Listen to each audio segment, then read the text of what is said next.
Hello and welcome to the first episode of Rizia. Today we're playing as King Romus Taurus in the Rizian DLC of Suzerain. If you haven't seen our previous playthrough where we played as President Rain, I'd recommend having a look at that now.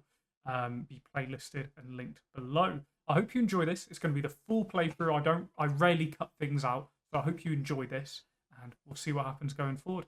I hope you enjoy. Hello and welcome to Rizia. As we just discussed, let's have a good time. So, Kingdom of Rizia story DLC. We're a semi-constitutional monarchy, a population of 40 million. Ruishism? Gas, gold, and wine are our exports, and the starting date is 1950. King Romus Taurus has ascended to the throne. His reign begins under geopolitical strife, contention between royal houses, and demands for the reclamation of lost lands. Rizia. Yes, sir. We're in torpor mode, so we cannot reload, basically. I'm starting choices doing this intro seconds. I'll tell you. Okay, that's fair. That's fair. I mean, that's fair enough, Storm. So I'm just trying to do this completely off my own bat. Not completely off my own bat, but I wouldn't mind some starting things, but yeah. Let's see how it goes. I'll put it to a vote like I normally do on certain things. Monarch, your reign and your abode, your sceptre and the orb you hold, being the ground on which you trod, all will be dust when you are cold. Victor Hugo. 1905, Onkiz, Kingdom of Rizia. You open your eyes to this realm. Becoming a king was never your choice. Let me use brain power. It was your calling. It was your birthright, your burden, your calling. No, don't let me. I'll leave you to choose. I'm going to say it was my calling. From a young age, you knew you were no ordinary child. You were Romus Taurus, grandson of Queen Liza, ruler of all Rizia, son of Crown Prince Valero, the Duke of Valencaris. For most of the year, you lived with your father Valero and your mother Estella in a lavish palace atop the cliffs of Monkiz. Each summer, though, you visit your mother's common-born family at the home in Zill Harbour, stayed with Queen of Royal Residence, Roison, and hunt with your father's brother Hugo in the Forest of Brez. I'm going to say, visited your common-born family. This will get me more in with the people, I think. Your grandparents were fisher people of modest means. You stayed with them, and staying with them helped you feel grounded. Every autumn you returned home a little wiser. I'll say wiser. Brain power. When Queen Liza died, the whole country grieved, but the mourning could only last for so long. There was a new king to crown. Remember two things about King Valero's coronation. The whispers that Hugo, now the Duke of Valencaris, was actually the rightful king, and the shouts of protesters at the palace gates. Alone with your father after the ceremony, you asked about the rumours, asked about the protests. Don't mention either. Life in Port Drazen was less exciting than you expected. You were tutored privately and rarely had contact with non-royals. At the palace, the closest person to your age was Pavel, groundskeeper's son, a quiet but friendly kid who you knew about every plant in Gladys Gardens. You quickly became close friends, enjoyed busting around in close friends. When you came of age, your father invited you to start sitting in on royal council meetings. You decided that you would love to join, go to university instead, join the military instead. Oh, this is the first one. I think the military. I want to go more militaristic this run. I think this could be quite cool. What do we think? Would you guys agree with military? I'm literally like a Prince Charm. I've got medals. I think military. Huzzah! Military! At a prestigious Camp Domus academy in the mountains of Montaclar, you learned about war strategy and combat tactics. One day, the Royal War Councillor, General Tadius Azaro, came to visit. He announced a military campaign on Pals, a former part of Rizia that had belonged to the Empire of Valgos. Now, the Empire had fallen, he said. The time was right to take the region back. You.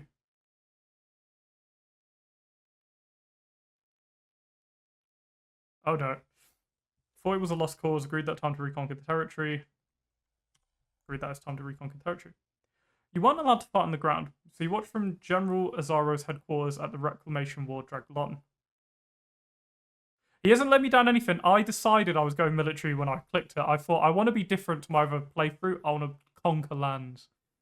It seemed like an easy victory until your northern neighbour Lesbia got involved, sending weapons and financial aid to Pales.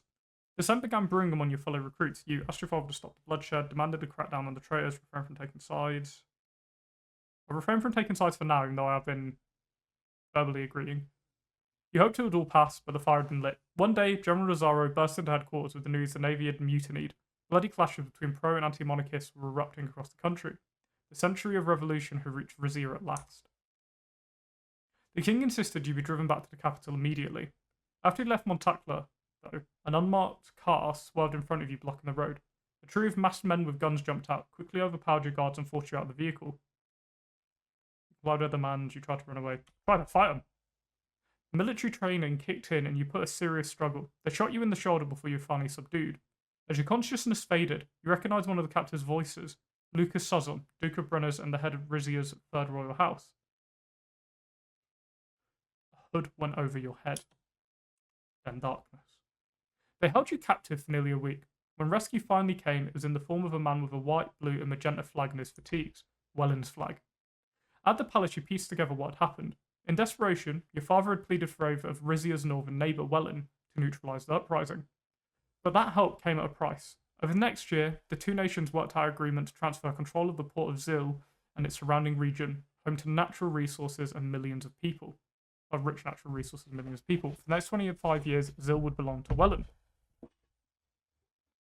You thanked him for restoring order. The traitor Lucas Suzerain was executed, and his pregnant wife sent into exile. As further punishment, Isa, the capital city of Brennus and Suzerain's ancestral home, was handed over to your family. Your uncle Hugo was sent to serve as its steward. In turn, you were to take his place as reigning Duke of Lencris. As at your childhood home in Moncurs, you, focused on finding and punishing the reigning traitors of the throne, largely ignored your duties in the pleasure. I'll do my best to help rebuild the region. Lencris came to see you as a generous, capable leader. One day the king came for an unannounced visit. He brought with him a pale-skinned young woman with striking blue eyes. Hesitantly, she introduced herself as Lena Livingston, the sister of Queen Beatrix of Rumburg and your wife-to-be. Ooh. You kissed her hand. King Valero told you he had no choice. With Welland descending into a civil war, Rizia needed a new ally. Partnership with the Kingdom of Rumburg, cemented with an arranged marriage, was in the best interest of both monarchies. Besides, he added, you would surely grow to love her. He was right. You and Lila began having hours-long conversations about your royal upbringings, hopes, and dreams. By the time you lifted her veil, you knew it was true love. The years after your wedding and the birth of your daughter Vina were the happiest of your life. The only trouble was, your duties were too busy to spend time with family, you meant to be a good husband and father, sometimes meant you neglected your work. Oh, not occasional affair. We're not... we ain't that. Oh, hello, being back. Right, your duties left too busy with time with family. So more commitment to my family. With Rumburg's help, Rizia's economy bounced back to levels it hadn't seen since the glory days of Queen Liza. Wealthy Rumburgians started moving to the cities, so did economic migrants from neighbouring Morel and Derdia, and Wessex seeking asylum from the Civil War. You celebrated Rizia's new diversity, was suspicious of these newcomers. Welcome new arrivals, but secretly glad that a few of them settled in your province. Celebrate Rizia's new diversity. Many of the foreigners ended up in the province of Brennus, where a nationalist movement called the Amina, Rizia above all, okay, began demanding that the king put Rizia above all. As Duke of Isa, your uncle Hugo turned a blind eye to Suamina's activities, while his teenage son Ricardus became a vocal supporter. Eventually Ricardus, better known as Rico, approached you about speaking to one of the group rallies. Ooh. I'll attend but not speak. I'm telling you it's already approving. Sounds weird, but it's true. Oh, really? Uh-oh. Uh-oh. Uh-oh. Rip.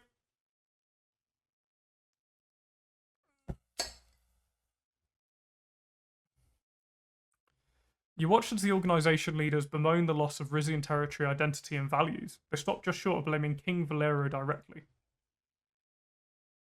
Nothing too bad, okay. You slowly realised that the uprising had broken something in your father. He began neglecting his duties as he became increasingly preoccupied with threats, both real and imaginary. Outside of the country, he gained a new nickname, Valero the Frail. You found yourself under more and more pressure to make up for your father's shortcomings. Nina was patient and understanding, one of the many things you loved about her. For her 10th birthday, Vina asked you to go on sailing trip with the two of you. You happily came along. Happily came along. It's her 10th birthday. In the middle of Gulf of Valencris, the weather turned unexpectedly stormy. When the captain tried to turn the boat around, it was hit by a breaking wave and cracked in half.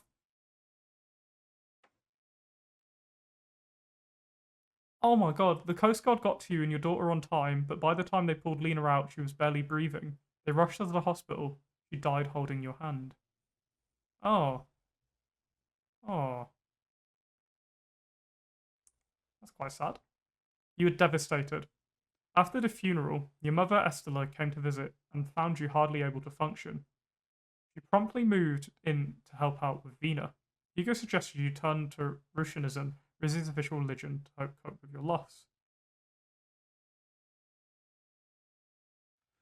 My 2000s last wants to say rip in pepperoni. No. Right. I'm stuck between two. In faith, you finally found solace, or if anything, you became less of a believer.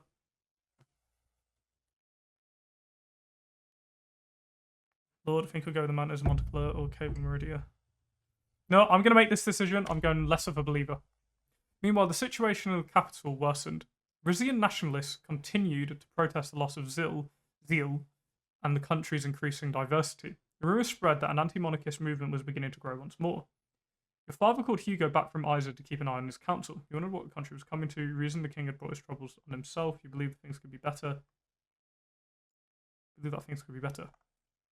Even with Hugo advising him at Grand Vizier, King Valeros seemed powerless to address the escalating. Zero! My friend, welcome in. It's that time. The crown is on. Well, it's technically not yet in the game, I guess. It seemed to address the escalating tensions. Hugo suggested to the king that you be entrusted with certain responsibilities. Upon agreement from the king and the royal council, you granted the opportunity to aid as the crown prince. You chose to concentrate on enforcing internal security and passing of necessary royal decrees, strengthening the armed forces and building new military formations, increasing gold production and tax collection, enhancing the extraction of oil, coal, and gas, spearheading public relations campaign to boost national opinion of the royal family. I think if we do well, you woke up 2 minutes ago. Well, what a way to wake up, my friend. Well, I personally would want to help the people as much as possible, but I'm going more militaristic in this playthrough, right? So take it as you will. Our siders also took note of the king's decline. One of them was Axel Reinhardt, the new ruler of the Grand Duchy of Pales. He sent you an invitation to visit him on two conditions. You were to go alone without your father's knowledge. Oh. Oh. I was going to say I wouldn't go to this. I was thinking no, but I say yes, I say no. I don't like that he wants it. I go alone without my father's knowledge. I wouldn't do that anyway without. Well, no, but the king is old. I was going to say, I'm not taking any.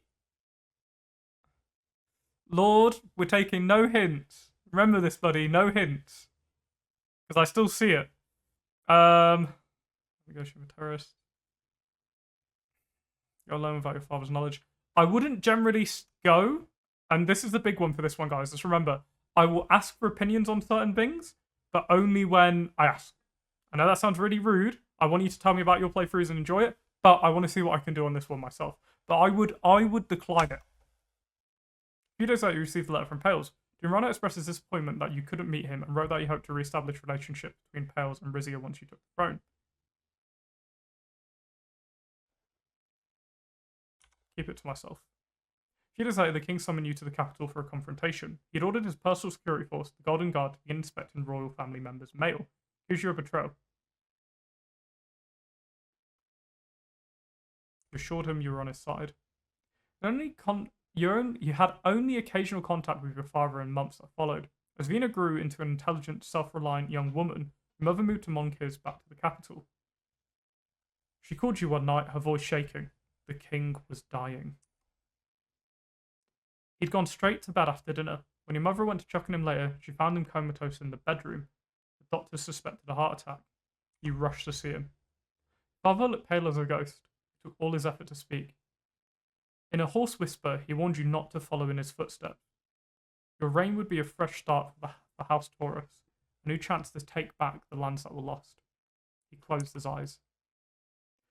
Only after his funeral, gathered in the palace with your mother and your daughter, did the realization begin to dawn on you. From the day you were born, your entire life had been leading to this moment. Now it was finally here. I've ascended the throne! King Romus is here! Ho ho ho ho!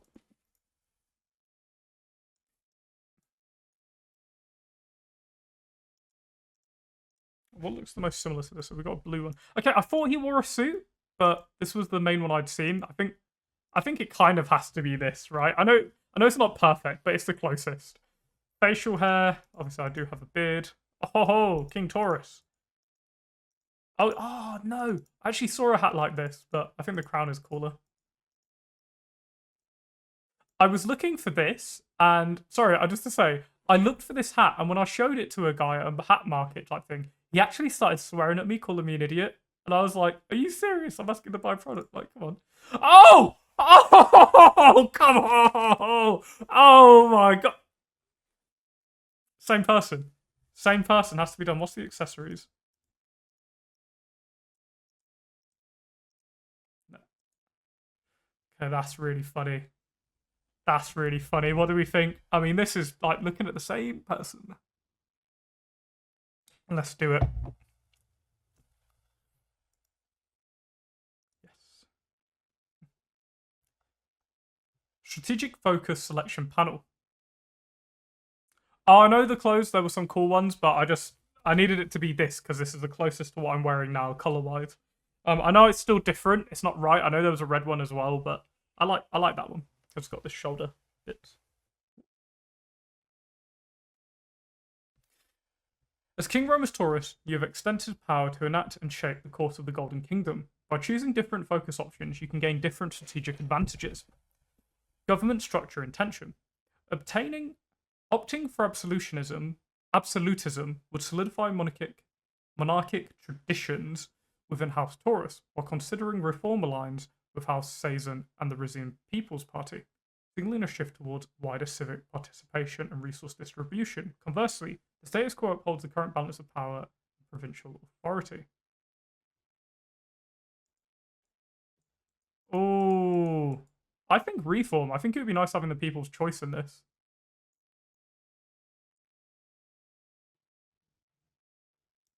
I know you guys might not agree with it, but I'm thinking more reform. But then absolutism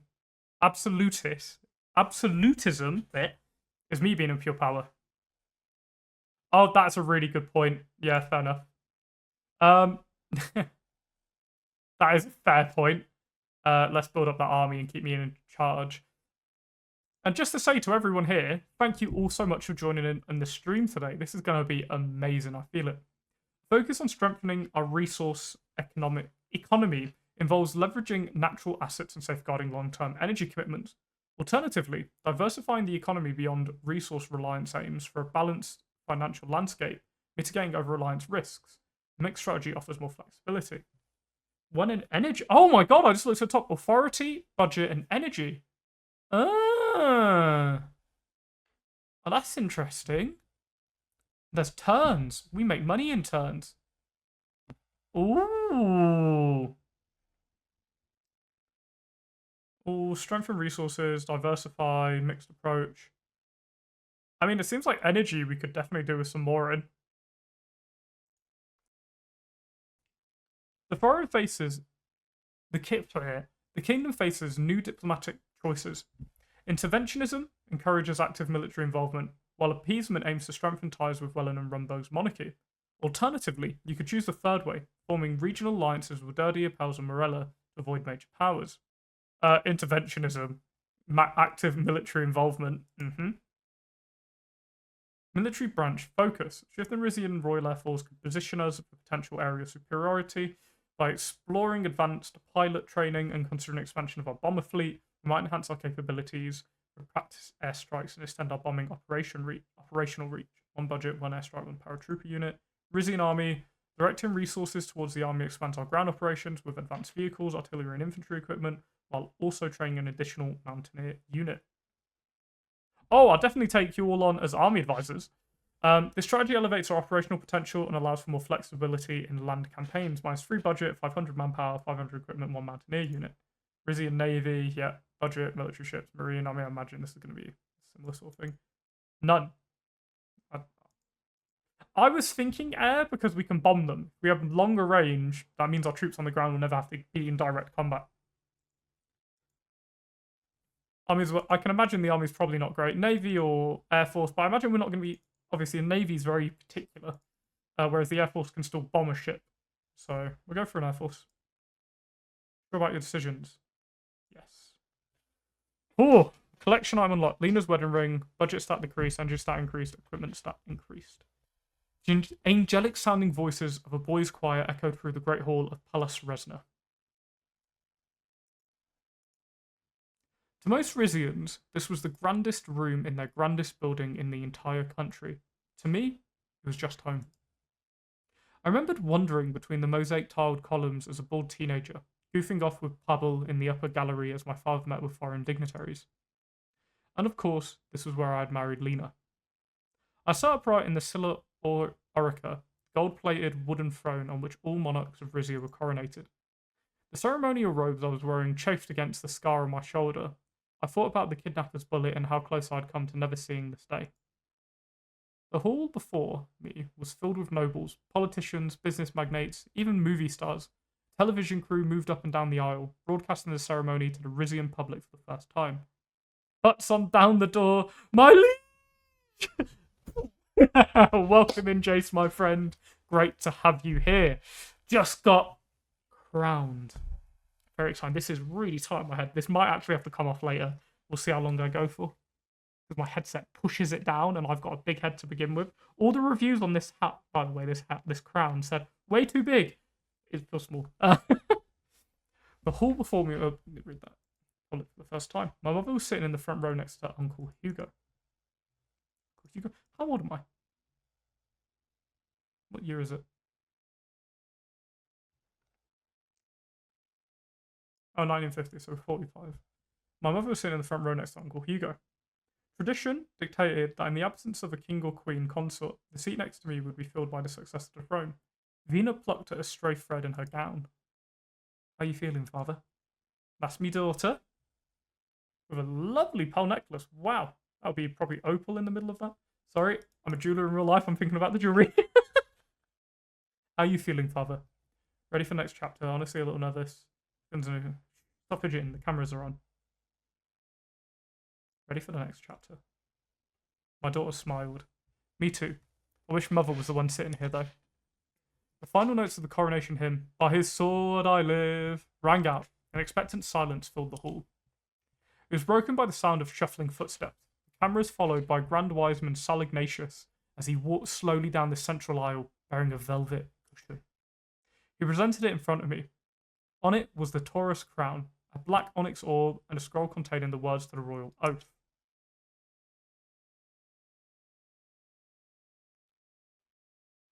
Which one's Estella? Is that my mother? Look at Estella. Caught my mother's eye. She gave me a conspiratorial wink. Recite the oath. Took the scroll off the cushion and read it aloud from it.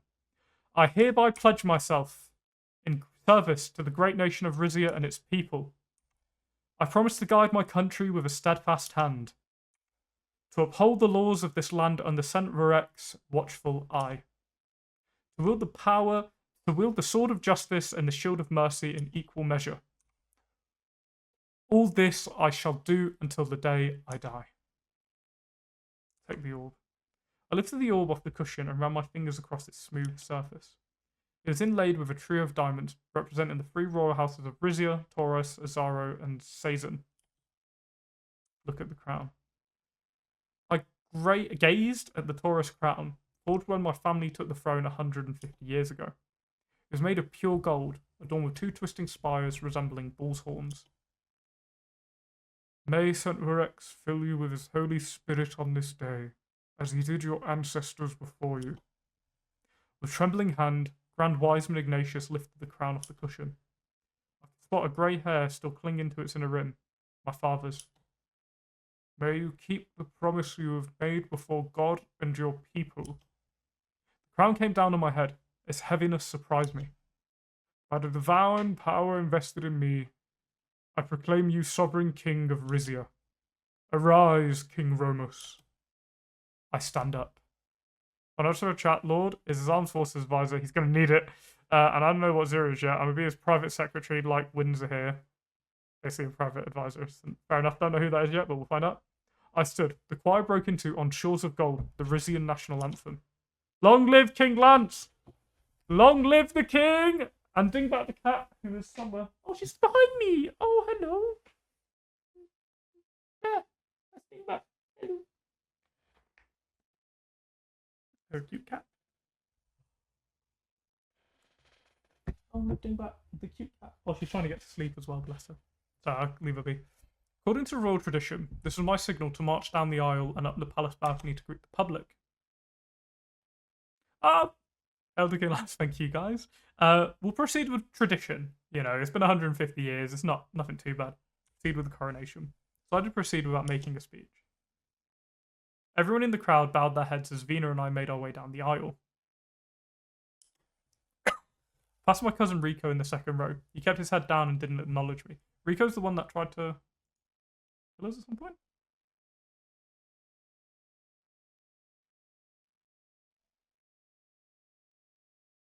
Oh, that's the son of the guy who we were a bit like, As we kept walking, I recognised various other members of Rizia's three royal houses, as well as monarchs from distant kingdoms. But the entire back row was reserved for Rombergian royal family and their entourage. I could feel my sister-in-law Beatrice's eyes on me.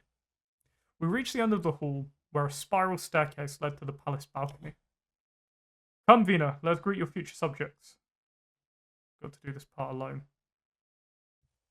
And just to say, Jace, just because you won't know, because you weren't in earlier, we're having no spoilers. So no, only when I ask for advice should it be given. Obviously, on military affairs and whatnot, please feel free. But just in general, I want the decisions of this one to be on me.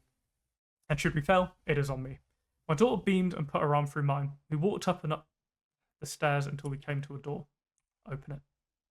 I stomped out onto the balcony. The sunlight was so dazzling I was almost blinded.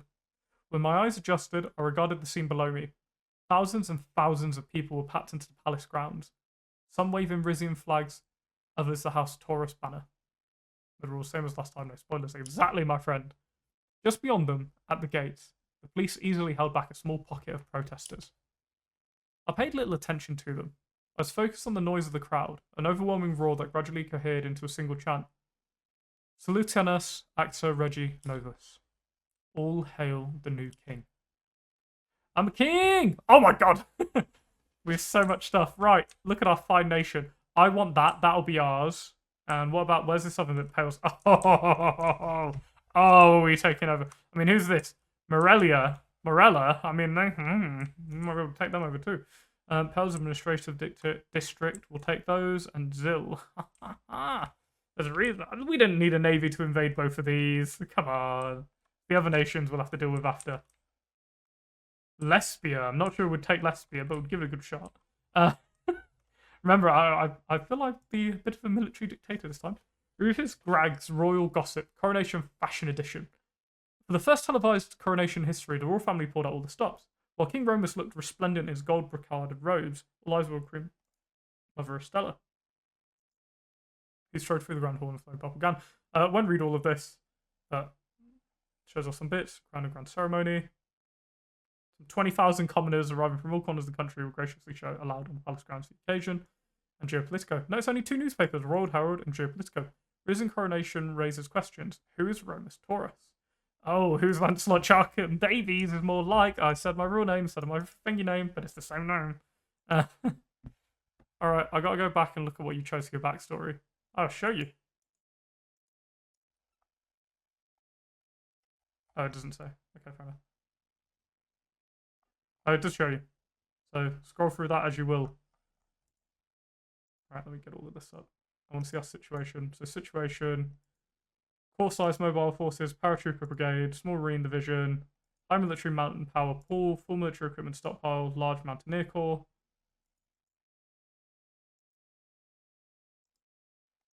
Local tourist destination.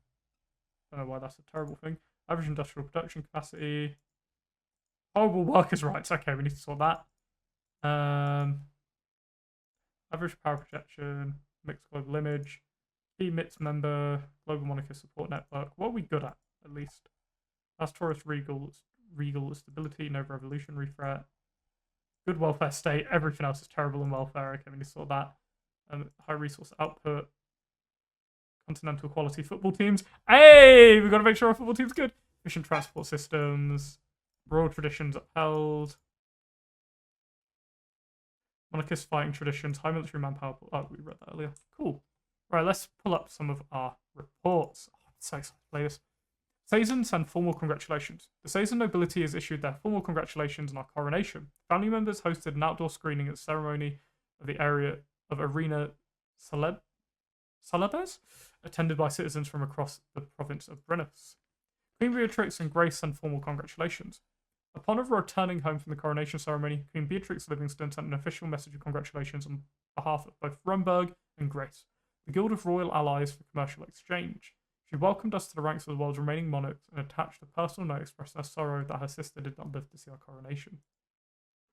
Morellan Prime Minister Alma Sultana sends congratulations gift.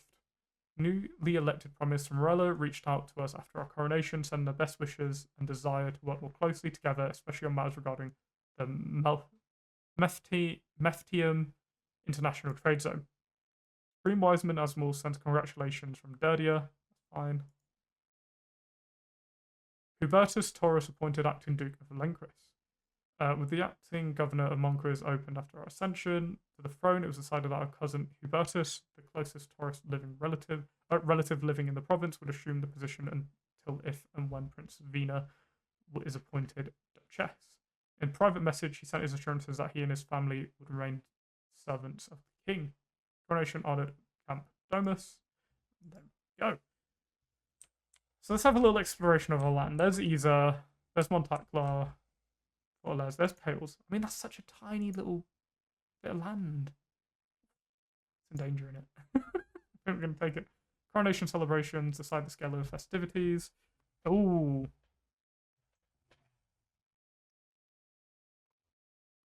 We've seen public as eager to celebrate their new king's coronation. Investing in a lavish celebration would make a good first impression and earn their favour. Such a tiny nation that costs so many lives. No spoilers, Robo, but yeah, fair enough. Parades and banquets in major cities, parades, banquets, and balls in all cities. Oh, can we afford to lose budget right now, though? I don't know. Go back to Pales on the map. We'll do.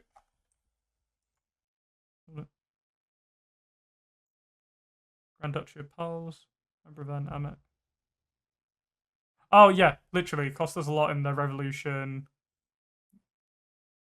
Oh, the other one. Oh, sorry. That's not what you mean. Like that.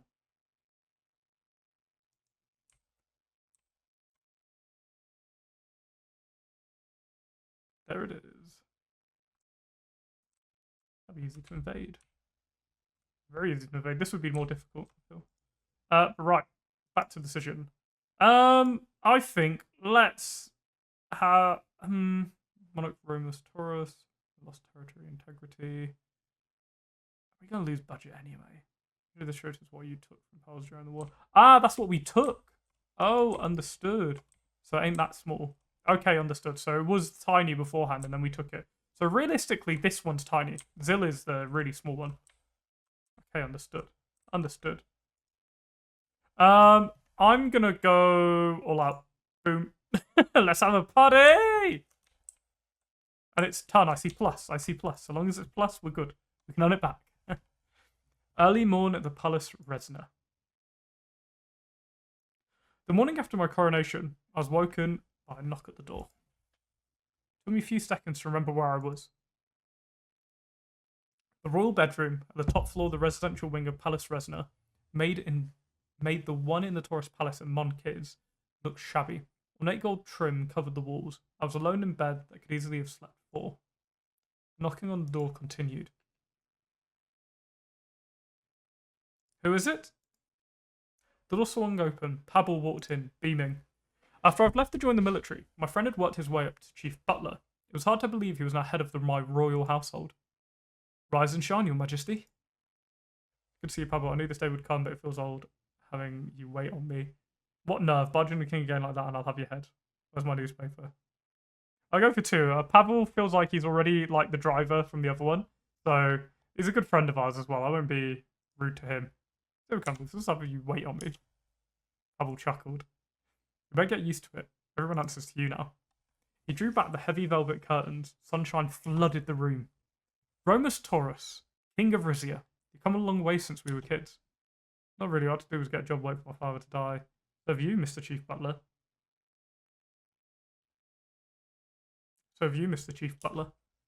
Not bad for the groundkeeper's son. Of course, it helped to have friends in high places. He looked me in the eyes. Forgive me if I'm overstepping, but how are you doing? Losing your father must have been hard on you. You have much more control than Anton Rain, and your budget and other stats are very important. I often screwed up spending them. Be very cautious how you spend. Again, not a spoiler or a tip. Appreciate it, bud. Thank you for concern. It's complicated. I don't know how I should be feeling right now. To be honest, I'm not that bothered. It must have been even harder being his butler. Complicated. I don't know how I should be feeling right now. There's no should. You feel what you feel. He opened the door to my armoire and began pulling out items of clothing. I don't know how to say that. Items of clothing. You've quite the packed schedule this morning. Why don't you eat breakfast with the girls while I get your outfit ready? Want you eat with us? Pavel shook his head.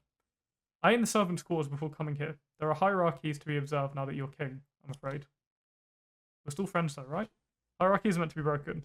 You're the head butler, not a common scullery maid. I insist you join us next time. The king commands it. I can hardly refuse. I haven't forgotten. Imar volu, on oxit solu. Recognize the slogan we made over kids. 2 tides rise, 1 sun sets. Thanks, Pavel. Let's catch up later. This will be fun, just like old times. Enjoy your breakfast. Still in my dressing gown, I headed downstairs. In the eastern dining room, an enormous breakfast spread out had been laid. Pronounced armoire, had a small accent on the E. Armoire. Where? There. In the eastern dining room, breakfast had been laid out. My mother was already sitting at the table, digging a spoon into a single grapefruit half. Is that all you're eating? Good morning, Mother. Same to you, darling. Despite the early hour, my mother was ready in her full makeup. She dabbed at her lips with a napkin. I hope you're satisfied with yesterday's coronation. Your father wasn't nearly as well attended. People love me. It's because of TV cameras. It was his fault. It's your fault. It's only because of the TV cameras. Oh, don't sell yourself short. Her eyes grew serious. What was in that letter he wrote you, by the way? I never asked. He said not to make the same mistakes he did. He has been talking about Zil and Pel's great follies. It's a pity he didn't live to preside over my homeland's big return to Rizia, but soon you will. Oh, Zil will be ours again, and so will Pales. Never cared much about Pels, but I don't have to tell you how much Zil means to me. Don't let my nattering on keep you from eating. The king needs energy. She handed me a Rosetta, the traditional rice and quince custard tart. The crust was exceptionally flaky. Just then, Vina came bounding down the stairs. Isn't it a lovely morning? My daughter gave me a kiss on the cheek. To the mother, then me.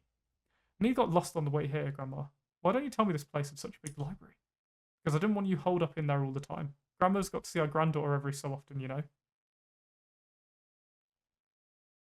The wordplay, Rosetta.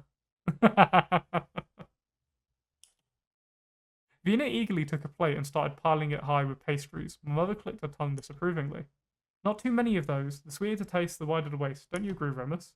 Nonsense, Vina eat as much as one. It's a special occasion. The diet can start tomorrow. It's a special occasion. Our diet can start tomorrow.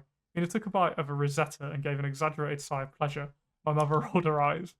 Treat yourself. Now, if anyone in this palace could make a halfway decent strudel, that would be worth ruining one's figures for. Wait for a while in silence. Vina looked lost in thought. Finally, she spoke up.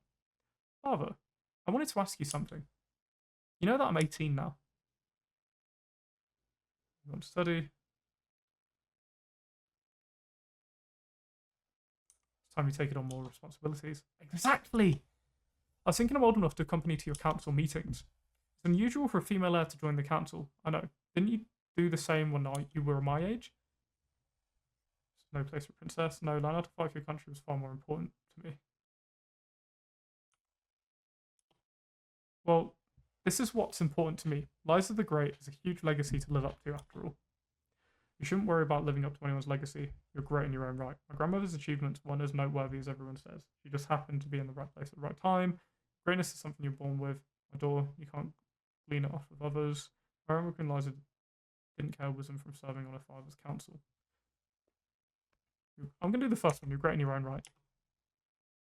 Very kind of you, father. Eliza was the most beloved queen in our history. Of course, people will compare me to her. Get ahead of yourself, sweetheart. The crown is on your father's head right now, not yours. Of course. Oh, sorry, that cam. Of course, sorry, I didn't even think of that. Thank you, my friend. That would be embarrassing if I went hours and hours in. But there we go. I'm on 3 money, 4 energy, and 9 authority. Oh, we have a max. Max 15, max 25, max 25. Okay, interesting. She looks at me sharply. Top right. That is fair enough, really, isn't it? Whee! Thank you. There we go. Liza gave me Queen Victoria vibes. Okay. Top right would be best. Thank you. And what your father needs is for your lovely little face to be seen at balls and ribbon cutting ceremonies, not hidden behind council doors. Right, Vina as a princess, it's up to you to serve as the only example of beauty and grace in this country. Now, mother, we both know Vina much more than a pretty face. That's not a damn image of a princess, isn't it? If Vina wants to get involved in politics, I don't see why I shouldn't let her. It would mean the world to me, father. You want to spend the best years of your life cooped up in a den of snakes? Council isn't some wise or knowing entity. Everyone on it is only looking after their own house and their own stature. God help you if you get in the way of either of those. Councils represent many cumulative decades of experience. I would not discount their wisdom. I've always found it odd that we entrust the country's direction to a handful of privileged nobles. My father may have allowed his council to run roughshod over him. I will not make that mistake. It's enough, mother. This is my decision to make. Choosing when to ignore the council will be part of my future duties. I need to learn how to do that too. I promise it'll be like I'm not even there. And I'll step out in public as much as I can. Vina looked at me with pleading eyes. Right, I'm sorry, I know she's a part of the family, but screw you, Stella, stop being sexist. Yeah, I guess it's like, I'm trying to think of the time frame, right? Obviously, it was 1950 now, so I guess it's kind of a generation, but then there's no real excuse at the same time, I guess. Sorry, but your grandma was right, you get bored in those meetings anyway. You're not coming to council meetings, Vina, that's an order. Your grandma was just jealous, you can join the meetings if you want. Let's say that. I'm joking, Mum. My daughter's face lit up. Thank you. I can't wait to start. Oh, I better refresh myself on Rizian law. Pushed the plate away and dashed back up the stairs. Once she was gone, my mother lit a cigarette. You do realise she'll be nothing but a liability to you in that room. I don't care if she's my daughter and she'll get what she wants. She's the heir apparent. It'll be good education for her. One more Taurus on the council is an asset, not liability. She's the heir apparent. It'll be a good education for her. I hope you're right. The clock struck 9:15. My first council meeting was starting soon. I excused myself from the table. As I was leaving the dining room, my mother cleared her throat. He always believed you'd make a good king, even if he didn't always show it. Thanks for saying that. I won't just be good. I'll be the best. I headed back upstairs to fetch Vina. It was almost time to go. The report. 1950 to be an exceptional wine year. Ooh. Cantuavo Family Vineyard in Qualis has begun to bottling its latest batch of Cavil, the first to follow last year's record harvest. They've named it Romus the Red and claim 1950 will go down in history as an exceptional year for Rizian wine. I will be stunned, don't you worry. For the occasion, House of Delegates holds first allegiance ceremony. The Bravo called special session where members took an oath of alliance to crown. Baron and Baroness of Blankqueer reaffirm loyalties after absence. Okay, and the news. Again, I noticed only two newspapers. Coronation Party at Isa Palace barred by hooliganism. What? The post-coronation party held at the Palace of Rico Taurus, Duke of Rizia, was unfortunately interrupted by a small group of hooligans waving signs and chanting "End of the Taurus reign" at the gates. Aided by a number of civilian watchdogs from the Rizia-based group Suamina, police were able to swiftly disperse the troublemakers, many of whom appeared to be foreign descent. When asked for comment, Duke Rico responded, "These criminals are guests in our country. If they want to live here, they've got to bend the knee to our king." It's as simple as that. That feels something wrong. Oh, my friend, yes, but it must age for a few fine years first. As I drink my Romus the Red. Occasion armed forces advancing south to Sina. Okay. Codex. Go again, people. We're going to have fun with this. And thank you for all being here, by the way. You legends. What is this? Not. Is it here? Family. Vina Taurus. Okay. Political overview with the Grand Vizier. The stairway to the royal council chambers was longer than I remembered. I took a moment to catch my breath in front of the carved oak doors. Hurry up, father. It's not very kingly of you to be late. True king is never late. It's the others who are early. It's kind of funny because your outfit matches pretty well with the outfits in the game, though. Yeah, that was the aim. That was the aim, Robo. I got the crown and this. I didn't realise there was a crown, though. That's worked out amazingly. With mixed gemstones. Not as many diamonds, mind, but... King's never late. It's the others who are early. When we're inside. Give me a second. True king's never late. It's the others who are early. I collected my thoughts, pushed open the door, and walked in. I'd only been here once or twice. It goes to the high dome ceiling with its skylight that shone down into the centre of the room. Below it, a tall back red velvet chair towered over an oval mahogany table. To my slight surprise, the room was empty except for one man, my uncle. When Hugo saw me, he sprang to his feet. "Welcome, your majesty."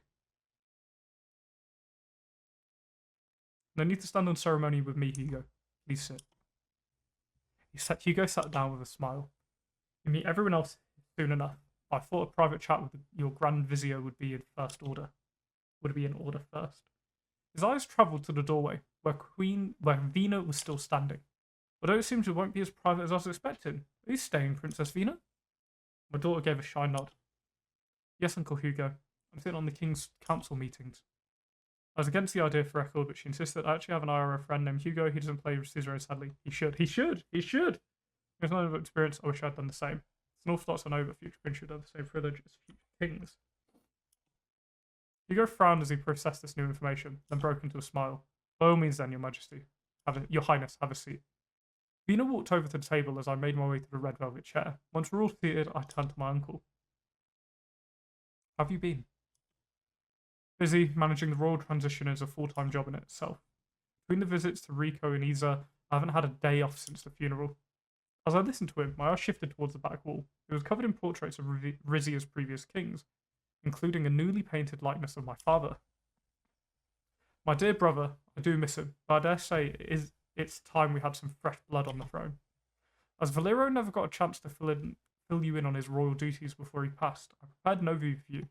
Would you like to hear it?" "Please."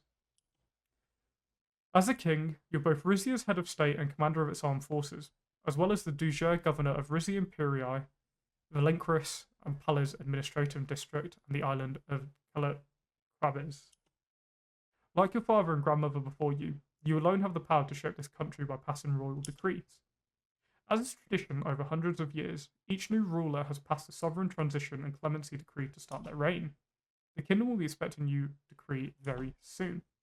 Is the enemy of progress, we should not be bound by the past. Thank you for the advice, Uncle. It's comforting to have your wisdom and expertise guiding me at the start of my reign. The decrees will play a significant role in my... Oh my god, I've had the in-game audio off this entire time.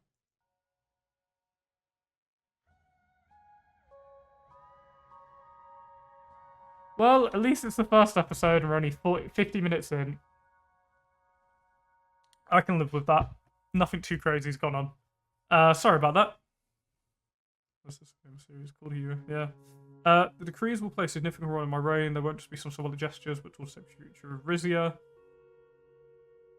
I would never go against tradition of Rizia. I would sign the decree as soon as possible. I was looking forward to my life. Finally, I have the power to make decisions completely unchallenged. Sorry, left my phone over here and I was getting a call there. No, it wasn't. Sorry. To rule my reign, with some gestures, but also check the future of Rizia. Wield this power wisely, Romus. The decree you issue would strengthen the fabric of our kingdom, not tear it. Hugo reached for a neatly rolled parchment lying on the grand table. With deliberate movements, he unrolled it, revealing the prepared royal decree. The intricate script and the seal of Rizia glinted under the chandelier's light. I and the rest of the royal council will advise you to the best of our ability, and put forth decrees and state decisions for your approval. Ultimately, the king has final say. However, you should not neglect the House of Delegates, the legislative assembly my brother set up to appease the opposition after the uprising. Yes, that was one of his better ideas. We can't really move about it. That's right, it's theatre of puppets. Better ideas. Also, as well, it gave Rizia the appearance of a constitutional democracy while keeping power firmly in the hands of the king. Hello, Dingbat. Oh, she sat next to my foot, bless her. Oh, you little angel. Oh, I don't want to run over her with my chair if I move it. Hello, you. She's just such a cutie. I love this cat. Sorry, I can't help it. The little kitty demands cuddles. Oh, she nibbled me. I go. His Majesty Valero presided over the last election in 1949. The Rizian National Coalition secured a House majority, as always. They approved decrees and issue official approvals or disapprovals of the laws passed by you and the Council. As Grand Vizier, it's tradition for me to attend their sessions and pass any relevant information on to you. Dialogue options, okay, interesting. Sorry, one last kitty cuddle, because her belly is up. I can't resist cat belly. It's very cute. Thanks for that, Your Grace. I'll be counting on you. Why can't I attend? I'm in touch with my populace. Want to go as if I ignore them. Waste time. Want to be in touch with my populace. The session can be quite long and tedious, Your Majesty. The King's time is better spent on other matters. With that said, I would advise you to take delegates' input into account. No good can come of ignoring the will of the people. If you let me know, I'll be sure to listen to them going forward. Oh. Ban that one. Go.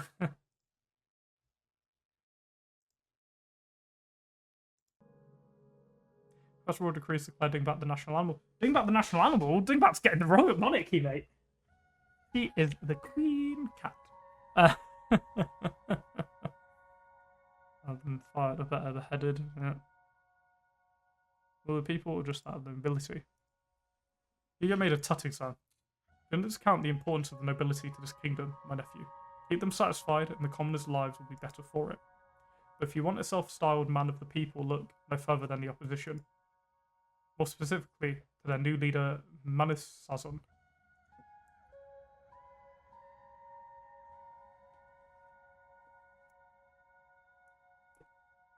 Okay, interesting. Oh, is this the kid of? This is the kid of the guy who tried to kill me. Oh, interesting. Interesting. But he has no control over that. How could he? But name. Elected to Sazon, traitor's son. I know all about him. Then you know he could be a threat. He opened a folder and took out a picture of a clean-cut young man. Bina leaned forward to peer at it. Upon finishing his studies in Cairo, Manus returned to the mainland and proceeded to win the largest supporter base of any opposition leader we've seen thus far. His promises to give a voice to the common man seems to be resonating with the populace, part of it at least. Common man, he's descended from nobility. That's not that concerned. I'd like to meet this fellow. You'll get your chance. You go close the folder. While I'm on the subject, word about our houses. House Taurus? The family currently controls the province of Valenquist, as well as the city-state of Isa. I don't think it's doing now that I've left. What's really going on in Isa? Rico Road to see if there's Duke. Hugo face hardened. Isa's been difficult since the Suzerain rebellion, even more so now that native Rizians are in danger of being crowded out by migrants. Despite the last word with some distaste. Considering the circumstances, I believe my son is doing just fine. Is Xiaomina still based there?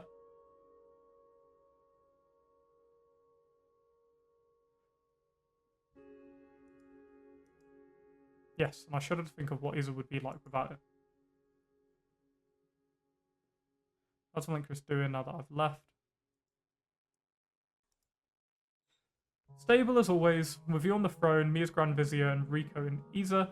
The governing seat has been filled by Hubertus, distant cousin of ours. Of course, Princess Vina is eligible to take place as the reigning Duchess. He nodded at my daughter. In a few years, maybe. Still don't feel ready. You'll go when I tell you to go. You're always smarter than when I was. I can dupe. It's your decision. Vina blushed. Thank you, father. Hugo tapped his finger on the table.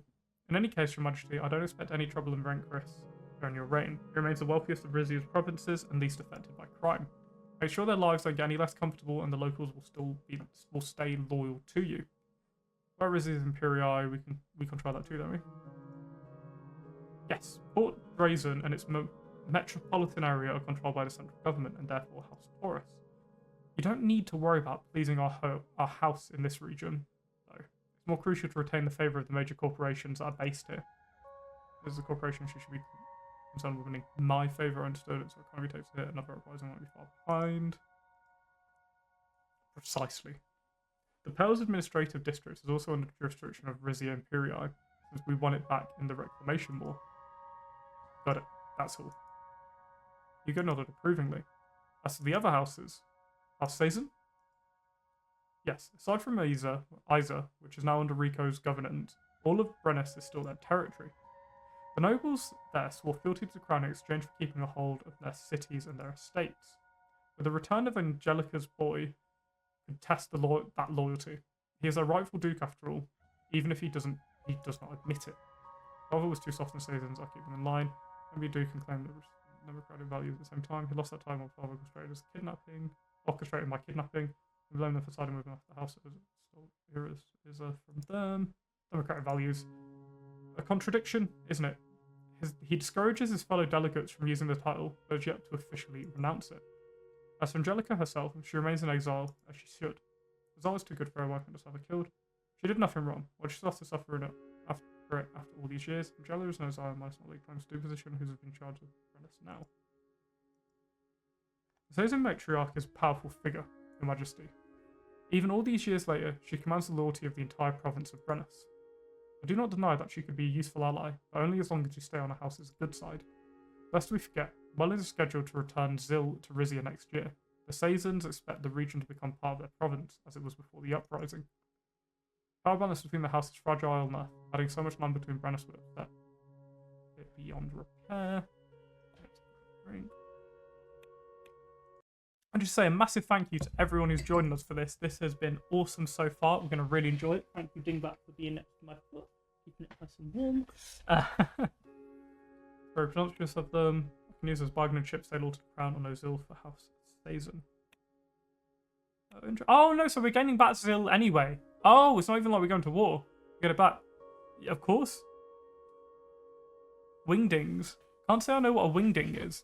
Better be apple juice. Yeah, it's apple. Well, it's made of apples. I haven't seen the house is fragile enough. Adding so much land to Brennus would upset beyond repair. That's very presumptuous of them. Don't see any side to that. King, you have the authority to make Zil part of the central government, similar to Rizia Imperii, an option to keep in mind. And finally, House Cesaro. Precisely. The rulers are Cardes Montacla and the stewards of the Rizian military. You must be aware of their patriarch Tadius's poor health. The general suffered a stroke just prior to King Valero's death. I was fond of him, yes, I was saddened to hear he told me everything I know. His daughter Lucita, the Duchess of Montacla, was selected to take his place as War and Security Councillor. You meet her later today.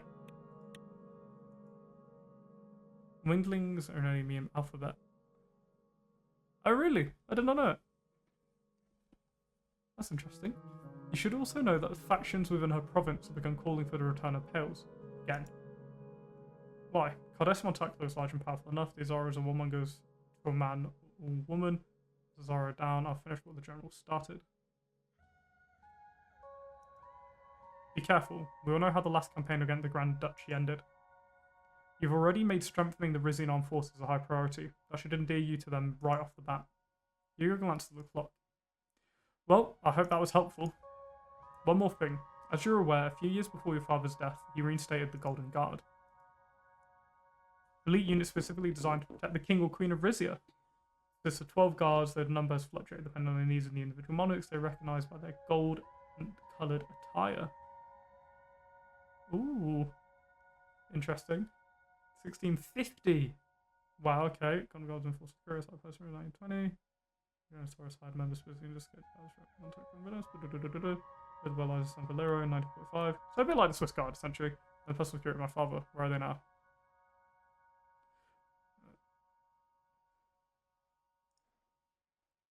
Where are they now? Here, sir. Ready and able. Titus Gordian. Titus, what a name! What drip! Oh my god, he'd so much cooler than me. Famous late 1930s, a champion boxer. Titus Iron Jaw, known for his stamina in the ring, ability to take a punch in the early 40s. He was hand selected by Camp Domus military recruiters. Become one of the dozen of King's Guardsmen for years, rose position of captain. Here, sir, ready and able. That is drippy. That's what cancelled in like 1994. Oh, interesting. For the first time, I noticed a man standing in the corner of the room. He was wearing a tightly fitting gold blazer that barely concealed his muscular physique. Meet Titus Gordian, captain of the Golden Guard. He and his men have been keeping a close watch on you since the coronation.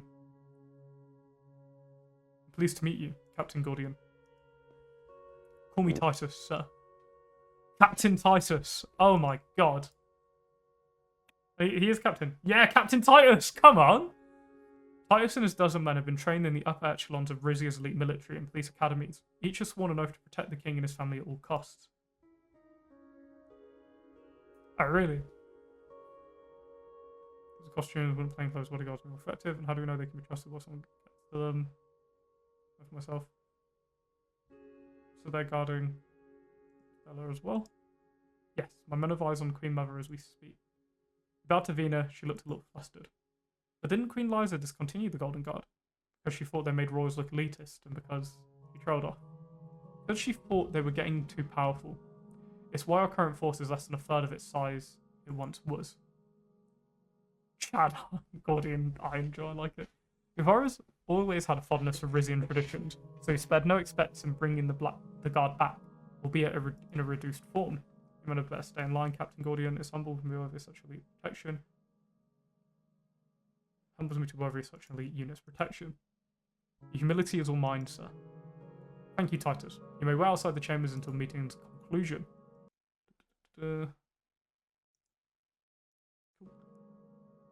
Titus swiftly nodded and swiftly left the room. Noon already. Shall we and the young heiress break for a glass of wine before the council convenes this afternoon? Did you just... I think about this slipped over and just headbutted the... Okay. She's okay. She wanted a cuddle. I don't drink, Hugo. Glad you have much catch up soon. Another time, your grace. I'm a superior now, your grace. It wouldn't be appropriate. We still have much to catch up on. Yeah, why not? A little glass of wine. Me and your father kept a store of vintage Cantuavo in one of these cabinets. Thank you for the invitation, Uncle Hugo. Turned to look my daughter in the eye. An intelligent and well-mannered young woman you've grown up to be, your highness. I know how overwhelming the capital can seem compared to Monk is. If you ever have questions, don't be afraid to come to me. Oh, God. Vina smiled politely. That's very kind of you, Uncle Hugo. Yes, too kind. Listen to your Uncle Vina. He knows everything that works around here. No offers of advice for me? I wouldn't presume to know better than you, your majesty. But of course, you can always come to me with questions as well. Vina finished jotting down some notes as Hugo went searching for wine. News. RRG CEO speaks out against proposed mining regulations. Got headquarters in resource-rich region in which Rizia, Merida, Pakistan, and Lesbia currently all own right. Madam Prime Minister over there, but Mr. Montero Rusty told reporters for breaches if she thinks.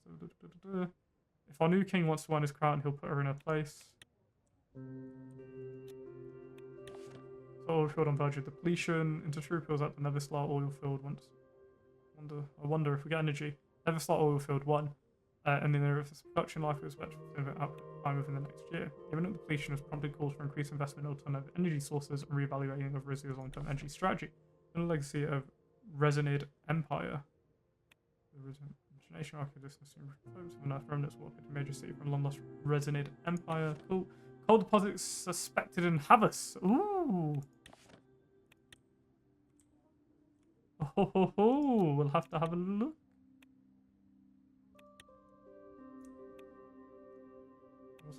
Draw the creeds. Oh, Here we are. Royal decrees, order, sovereign, and clemency. Oh wow. Okay, we need to read that properly. Enacted. Order, welfare, constitution. So Sal Hugo is against. Lucita, Lorento, and Elena are for. Treasury, Council of Foreign Affairs, Council of One Section. I probably want to meet all these people before I do anything. The royal decree, the kingdom solemnly affirms the tradition of the crown within the Taurus lineage, from King Valero to King Romus. This decree upholds the revered traditions of the monarchy, ensuring the constitutional continuity and stability of the Taurus dynasty. Concurrent with this auspicious transition, King Romus, in his inaugural act of clemency, extends royal pardon to 500 individuals convicted of minor offences. Interesting. Launch anti-narcotics campaign. As one authority, mine budget, 2 turns, and -2 drug trade. Okay. Oh, he's against. Oh wow, loads of them are against actually. As anti-narcotics campaign begins, intensifying efforts to eradicate the trafficking and distribution of illicit substances within Rizia. This initiative aims to significantly diminish the drug trade and reinforcing public safety and law enforcement efficiency. As law enforcement units engage in these operations, they recruit crucial field experience, enhancing their capabilities to combat such illegal activities. This action underscores the state's firm commitment to upholding law and order and safeguarding the well-being of its citizens. Housing for Poor Initiative. Here, RPP proposal. I was going to say, it's a weird one. Uh-oh, what's the priest doing? Housing for Poor Initiative. The new ambitious housing program is dedicated to the kingdom's homeless and those grappling with extreme financial constraints. By guaranteeing housing for every citizen, the state reiterates its commitment to unity, prosperity, and such social harmony. Such endeavours are anticipated to cement public trust and ensure tranquility across Rizia. The question, not about these, but do I have to enact everything now, or can I do some of these later?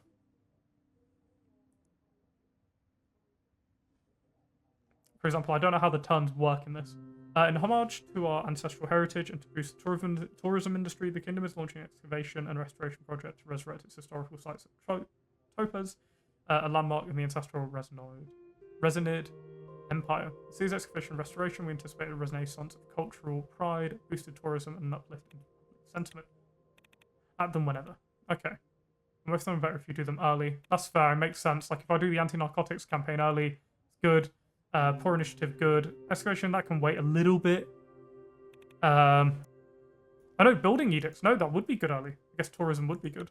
I think obviously this will have to be done. Authority, we lose on that one. That's fine. Authority budget. I mean, that's fine. We lose one budget. What's the other budget, though? That's one budget in authority. We can afford that. This one, I don't think we could afford. That's 2 budget, yeah. So we could afford, like, the first 3, basically, and then do this one once we've earned the next 5. That works for me. Let me do these first, but I'll introductory brief into the Royal Council. I want to meet the council members first, but then I think we'll enact some edicts. Isn't that right? That's gone. She disappears into the night. Oh no, she's not. She's sat directly underneath my leg. Sorry, I've got a little like stool pop out where I rest my legs. It was late afternoon when Vina and I headed back to the chambers for the first council meeting. The day was hot, and my head still felt slightly fuzzy from the wine we shared before lunch.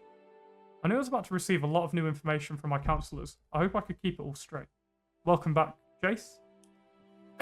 As we crossed the palace gardens, I had the feeling I was being watched. Suddenly, I noticed a young man standing next to the path. His face matched the photograph Hugo had shown me that morning. Luke Sazon, I presume? He smiled nervously. I hold no land, Your Majesty, but you may use the title if you wish. For you to approach me. It's good to see you here in Port Drazen. He tugs at his suit lapel. I'll introduce myself before our official meeting. I may be the leader of the opposition, but I'm not your enemy. If you and I could establish a dialogue, I believe we could work wonders for this country. And I'm for it, honestly. Vina gave him an encouraging smile. I love that you say that. I'm Vina Taurus, by the way. He resisted the urge to laugh. I know. A pleasure to make your acquaintance. A new position, but you'll have to request a formal audience with me like everyone else. It's nice to be going until next time. Don't speak with him, Vina. We're going to be late. From my daughter, from me, Mr. Sazon, and even further away from my daughter. Wish we could stay and talk, but Princess and I must be going until next time. I look forward to it, Your Majesty. Your Highness. Position leader. It'd be weird if the guy who tried to kill me's son and Vina get together, but you know, I'll do whatever's best for her. But I want to see what he's saying first. I want to see if he's worthy of my daughter. He seems nice. Friendly than expected. I can imagine working together. Don't get too smitten. He's the opposition after all. Nice. I put that's all man's ulterior motives. Don't get too smitten. He's the opposition after all. We continued forward towards the council chambers. Oddly enough, it still felt like someone had their eyes on us. I looked back just long enough to see a flash of gold. Titus, of course. We entered the chambers, where Hugo was already waiting for us. No sooner had we sat down than a brief rap came at the door. Without waiting for an answer, Lucita Azaro rushed in. Azaro is Rizia's. The new War and Security Councillor was younger than I'd imagined. She carried herself with a mix of regal elegance and soldierly authority. Kind of bringing out some traditions. Oh, 100%, I'll do that one. Gentlemen, pardon my interruption. She bowed towards me. Please accept Hugo Azaro's formal congratulations on your coronation, Your Majesty. I motioned for her to stand. Her eyes were fixed on my uncle's shirt as she raised herself. Hugo, Your Grace, your shirt's buttoned wrong. My uncle looked chastised. Oh, hello, Princess Vina, Your Majesty. May I ask what your daughter is doing here? You know what happens if you don't sign it? No, I'll be sure to sign it. I just didn't know if I could do this first and then sign stuff. I wanted to meet some of the ministers first because it's saying these people agree and don't agree, but I haven't met them yet. Oh, hello, Princess Vina. Your Majesty, whilst we're doing this, she's to receive tutelage from the best minds the kingdom has to offer. It was included. Ask her yourself, Duchess Zara. As this is part of this court now, I advise you to be respectful. Mind, he was included. I'm flattered. He gave Vina a broad smile. Please don't mind me, Duchess Azaro. I'm only here as an observer. Holding back, munching some munchies. Lucia's eyes darted to the door. The king and his direct successor spending so much time in the same room. I hope the Golden Guards know what's at stake in keeping these chambers secure. My father always spoke highly of you, Your Majesty. I wish he was the one greeting you today. He sent his regards, but he would if he were capable of speaking in full sentences. She was trying to be flippant, but I could sense emotion behind her words. There's a general who's got some fight left in him. No need for more pleasantries with the others. I hope he heals swiftly. As Councillor, it must be a difficult time for you. Let me know if there's anything I can do. Corners of her mouth twitched downward. I'm not porcelain doll, Your Majesty. My ability to perform my duties is in no way compromised. The others should be right behind me. Well, you're expected to sign some of them before certain events. But like I said, you can sign them whenever. Well, unless you change the law and take away your power to sign them. Ah, not this time! As if on cue, I heard the voices of Elena Warner and Lorento Escribal, my treasurer and the Council of Foreign Affairs. For that's sake, Lorento, you don't need to hold the door open for me every single time. I'm not as fragile as I look. I keep telling you, how could I allow a door to close on such a gorgeous face? Oh, I like him already. I like them both. Great moustache as well. And eerily, slightly looks somewhat like my dad. I don't think I have any real pictures of him. I'll show you guys. I keep telling you, how could I allow door close on such a pretty face? As the two senior councillors stepped in, they immediately dropped their flirtatious routine and assumed the look of deference. Don't sign it contributes to weakening traditions, taking away popularity per turn. Lorenzo smoothly removed his fedora, revealing a well-oiled mane of grey hair. Your Majesty, it is a pleasure and an honour to serve on your council. Lena nodded briskly. Despite her grandmother's appearance, her demeanour was all business. Your reputation precedes you, Your Majesty. I've heard marvellous things about the work you did on Valencris. I need to approve of Miss Werner. If anything, you look to keep in mind. Well, no, Mr. School. Look forward to working with you. No need for flattery. With your years of experience, I'm the one who should be bowing down to you both. That's far too kind of you, Your Majesty. I hope we old timers can be of some assistance to you. Elena looked fondly at Vina. I'm pleased to see the young heiress here as well. The new Liza the Great in the making.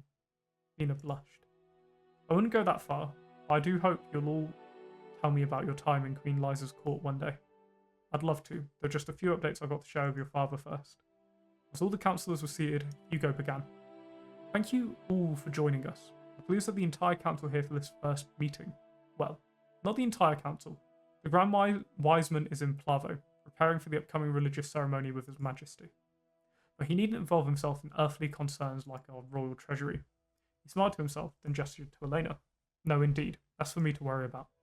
She put on a pair of half-moon glasses, then reached down into her purse, pulled out a thick, leather-bound ledger and flipped it open. Surely His Majesty already has some awareness regarding the state of Rizia's economy and resources. We've got gold, we've got energy, what else do I need to know? I do, but I can update for you regardless. Certainly, Your Majesty. He smoothly adjusts her reading glasses before continuing. Rizia has historically been one of the wealthiest countries in South Macopa, but His Majesty and the late King Valero bequeathed us a number of challenges in that department. Where shall I start? How about the government budget? It's healthy, Your Majesty. Since we began trading with Rumbug, we've been running a surplus. It's not as high as it used to be, but I think we should put it to work. All glory to the late Valero. He had a certain prudence about spending government funds, even when doing so much would have made Rizia richer in the long run. They must underlay King of Rizia, sure my father has reason for regality, Nietzsche could so it, he was a miser. Nevertheless, it's great that we're not going broke. He had the right idea. If Rumbug and the other countries in Grace stopped importing from us, that surplus would disappear. That's kind of mean Pogue. Nonetheless, it's great to know we're not going broke. With that said, our budget will need more padding if we want to complete the slate of military modernisation measures I have in mind. Elena pursed her lips. I'm sure His Majesty will agree with me. I don't know. I'll show you a gold duchess. By the end of my reign, the Rizian armed forces shall be known and feared throughout the continent. Enhancing our army stockpiles will be good for Rizia's finances, Miss Warner. If there's one thing that's always a market for, it's weapons. Shows to give our military much needed upgrade before my coronation. Yes, doesn't mean it will be major progress in my reign. Good him throughout the nation, throughout the continent. Lucita smiled. I planned a separate meeting to discuss national security. We'll go over it all then. Not that I disagree with King Romus, but I personally believe the more financial attention should be paid to our citizens' welfare. Doing so would vastly improve our global image. You remember Queen Liza's famous quote, "True prosperity is not defined by the amount of gold in our coffers, but by the health and happiness of each soul within our borders." Best be a silent observer. True words have never been spoken more pragmatically. A happy and well-fed populace is one that does not rise up against its leader. On the other hand, there can be no welfare without security, or good health and happiness if we're unable to defend ourselves. True words have never been spoken. Mina beamed. Hugo nodded in agreement. Sorry, my head's itchy. I will point out that Rizia's wealth and my mother's judicious handling of it was one of the few factors that allowed us to survive a century of revolutions. However, those were different times. As a modern nation in an era of increasing superpower influence, we were expected to have a certain standard of military.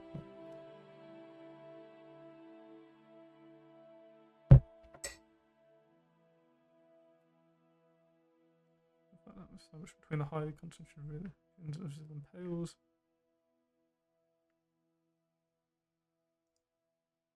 I go. Take your restrictions seriously. I'm honoured, Your Majesty. Your enthusiasm is heartening, Justice Cesare. I'm sure you have much more advice to share during your briefing. Any other further questions, Your Majesty? What's going on with our gold industry? Well, Your Majesty, gold is still the backbone of Rizian economy, though production has declined as our reserves begin to exhaust themselves. The number of active mines within the country operated by the Rizian Royal Gold Corporation. She and Hugo exchanged glances, and unfortunately we cannot talk about the Rizian Gold without talking about its CEO. Why, unfortunately, Your Grace? Your uncle never could countenance the presence of Russillo Montoro, but we can't mine gold in this country without him.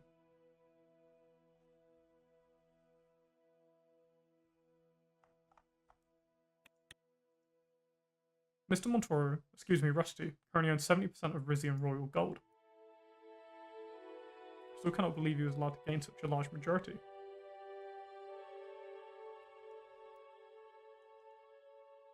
Nor can I, Your Majesty. He looks at Lena. Rusty's first move after taking over the company was to sue your father's government for loss of revenue connected to the Seville handover.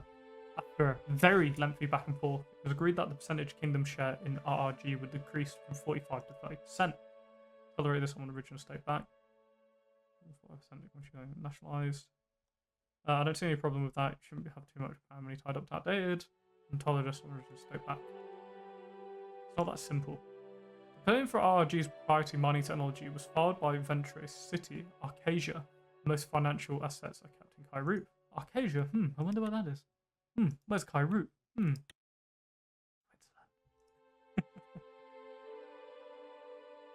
In other words, attempting to nationalise the company without Mr. Montour's express approval would strip it of its value. just as the glasses before continuing. RRG may control mining within Rizia, but the royal government is still a direct stakeholder in the Time International Trade Zone. She unrolled a map on the table and pointed to a region in the east of Morella. The double blow of losing our mines in Zil and 15% of the RRG stakes was made us quite reliant on gold from the MITs. Lorenzo stroked his mustache. Established shortly after you joined the Royal Council, was it not, Elena? I heard the negotiations between Rizia, Vugsland, Lesbia, and Morella took over a year. Can we increase our mining efforts within Rizia to make up for the loss? We get Zil back. When we get Zil back, we'll be able to get gold back as well. Certainly hope so. Bollin's been mining extensively in the region since taking over in 1927. As per the terms of our agreement, Zilla and all of its resources therein will return to Rizian ownership in 1952. And at the time of our last survey, there was much more than 30 years worth of gold in the ground there. Can I increase our mining efforts within Rizia to make up for the loss? How much say does the government have over operations and MITs? POG is like, oh, very good, very good. It's like a very modern word. How much does the government have over operations in the MITs? A fair amount. Any changes to regulation or profit shares have been agreed on by all 4 nations involved. RRG gets a percentage of the MIT's profits to use for its technology, but we can make decisions without Mr. Montoro's input. Decisions. Can't increase the mining efforts in Rizia to make up for the loss. We can try. There are a number of promising sites that have yet to be explored. We would just need to give Rizian Royal Gold permission to begin excavations, which might involve the preparation or destruction of noble property, depending on where the mines are located. So Hugo winced at that remark. That's it for our discussion on gold. Shall we move on? Let's talk about our NG holdings. Elena rubbed her hands together. Very gladly, Your Majesty. This is a new era for us compared to gold, but the financial possibilities are intriguing indeed. She pointed at the map in front of her, this time directing her attention to the southern course of Valencris. Though our state energy company is called Rizian Oil and Gas, production of the former has slowed over the years and is threatening to come to a complete halt. The latter, however, shows immense potential. The most productive gas field in Aquarius is Aquarius, off the coast of Tos. Assuming enough money is invested into its expansion, we could expect it to fuel our kingdom for many years to come. Or we can spend our budget elsewhere as we wait for the access to new fields south of Gluckoviz. Careful, Miss Werner. One shouldn't count one's pheasants before they've been bagged. Okay, what field would that be? So I'm talking about this new field at once. South of Quillbits. Not put the field close to Tails. Excuse me. What field would that be? I looked at Lorento, then at me. Well, we're still in the extremely early stages. We may have at least part of a claim to a substantial reserve of natural gas between the port of Pales and the Rizian island of Collectors. Waiting for, let's go drilling. Let's get to drilling. We should proceed very carefully with this. We don't want a gas dispute on our hands. Rizian? Oh, that's us. Pales, oh, don't worry. There won't be a disagreement with Pales. What are we waiting for? Let's get to drilling. Elena suppressed a smile. I'd like nothing more, Your Majesty, but a protocol must be followed. Our researchers have been investigating the field's size and borders. Once those are known, it will be easy to determine ownership. Of course, we are liaising extremely closely with Pales to avoid misunderstandings. As we should. They want a repeat of the last conflict. Pales the traitor. Oh, we're going to take over Pales. Don't you worry about that, ladies and gentlemen. We're going to be taken back over. I've no doubt. Really, Duchess Cesaro? Your family isn't itching for a rematch? Indeed not. I've had the same lines of military as my father and Thaddeus. My father and Thaddeus Cesaro. Start the war machine. Sorry, family itching for a rematch. Masita laughed uncomfortably. Just because the Azaros are demanding the reclamation of Pales doesn't mean it's a good idea. Of course, if Pales shows hostility towards us, we'll react in kind. But Rizia should not be the first to resort to aggression. Bina tentatively raised a hand. I don't know why we've been discussing military response. We'll surely be able to reach a compromise using proper diplomacy. Don't remember my councillors, Vina. You'll speak only when spoken to. Vina, just as Zara saved the military to offer a briefing. Remember, my dear daughter, in real life, there's always a winner and a loser. Oh, but... Lena gently cuts in. We should save this discussion for if and when we know more about the gas field in question. For now, are there any other questions? How much of our revenue comes from taxes? Historically, our resource-based economy has allowed us to have some of the lowest tax rates on the continent. It's been a real boon for businesses. The central government does a collective flat income tax of 10%. This is mostly paid by workers, since nobles have no income to speak of. Word, Miss Werner, the nobility may not have an income, but we are the foundation upon which the Rizian society is built. 10%, that's low, isn't it? No. That doesn't seem fair. Low-earning workers pay taxes while nobles don't. I didn't make the rules, Your Majesty. They were proposed by the House of Delegates and agreed on by your father. 10% tax is a low price for commoners to pay for the privilege of living and working in the best country in Marcopa. My family's investment power half of Rizia's businesses anyway. Why ask us to pay double? Nobles from only get money from those investments by siphoning it from hard workers. Also, we break the cycle somehow. Dividends also income, that's fair. Hugo looked at me strangely. It's our responsibility to make wise choices with the money we have. Dwelling on how we came to have it accomplishes nothing. In terms of our province's individual contributions, the GDP in Valencris is off the charts thanks to the wine, gas, and tourism industries. Brennas is still suffering from the effects of loss of Isa and Zil. However, it's made advances in shipping and agriculture alongside its gold mines. Trade startup machine. No income from paychecks, rent and dividends are also income, but usually are taxed separately. There. Manufacturer concerns in Cardes Montacla are doing very well, to the point that business councils are complaining about the imminent shortage of skilled workers. Shortage of Rizian workers, Elena. Those vacancies could easily be filled with migrants from Wellen and Dirdia. There's a slippery slope, Mr. Scribble. Are you familiar with Rizia's two-tier employment system, Your Majesty? Please explain it to me. After the Welland Civil War, we began granting labour hand visas to Wessex migrants and a smaller number of Dirdians. Labour hands may accept employment by Rizian industries, but they don't have the right on social security or other benefits, and there is a cap on how much they are allowed to earn. They now make up most of our blue-collar workforce, with higher paid jobs held by native Rizians, as well as a smaller number of lesbians, Icelandians and Rumbergians. The program did wonders for the economy when King Valyria initiated it, but as a result, we now have millions of workers in this country who've been treated like second-class citizens. Says their Rizian counterparts, especially they're paying taxes, the system functions to change it. Those visas were granted to temporary residents, they're supposed to go home at some point. So you're going with this, but granting them full employment rights will lead to a flood of uncontrolled migration. Paying tax, they should be treated the same. Rizia offered Wessex asylum when other countries did not. There must be some limit on our generosity. I'm just being pragmatic. Spending foreign workers' rights does seem like convenient solution to shortage. And I mentioned, taking advantage of migrants' financial situation offers and work below wages, hardly generosity. Perhaps, but I didn't want grounding. Only disenfranchised labourers will lead to unrest down the line. Go for another one.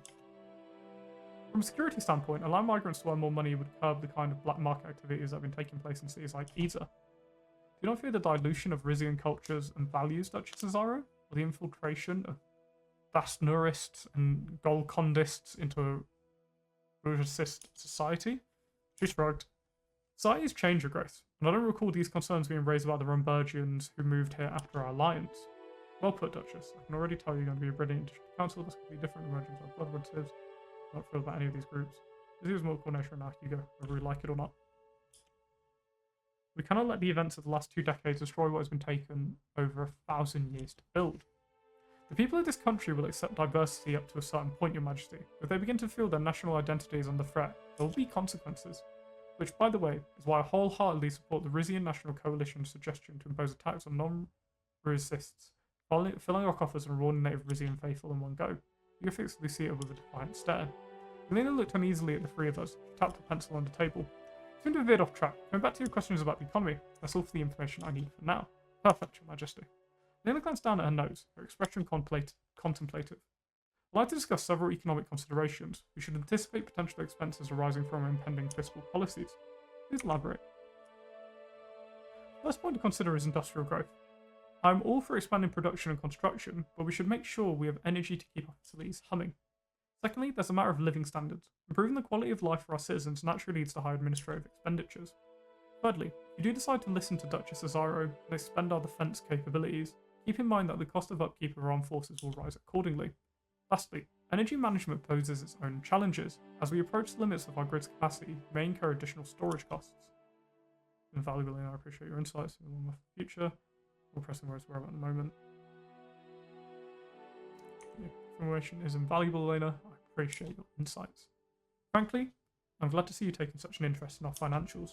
Between myself and the House of Delegates, we're able to keep everything running smoothly in the absence of clear guidance from your father. With a king of your caliber at the helm, there's no telling how high we can soar.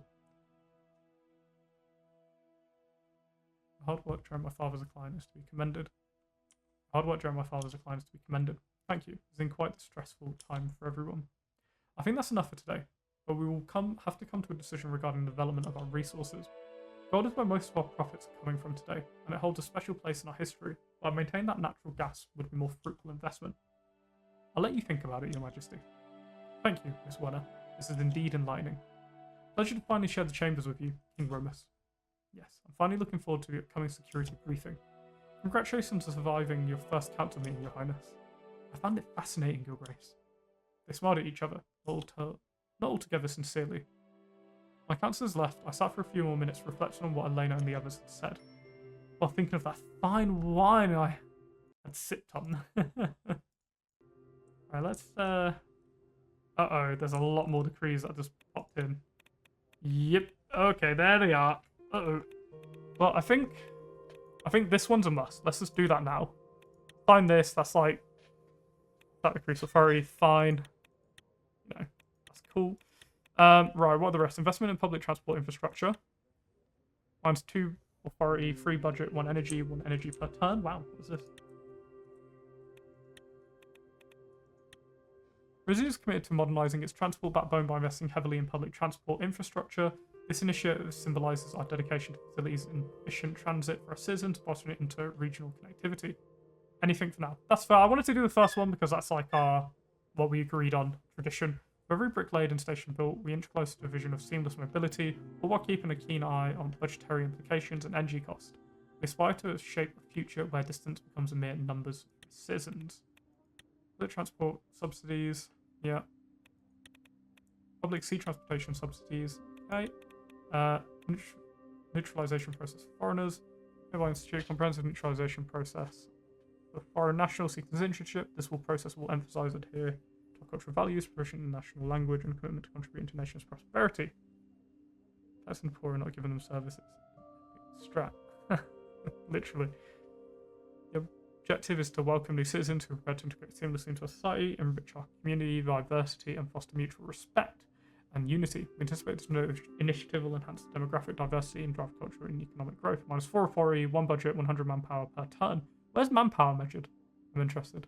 I wonder if that will become a top thing. Establish the Romus Taurus Hospital. One authority, 250, 2 budget, 250 manpower. Okay, that's good. 50 military manpower per turn on completion. Wow. Okay, that's a serious one. And then Taurus University. Wow, okay. That's a serious thing. We did the first one. I really want to do this one. This one's calling out to me quite heavily.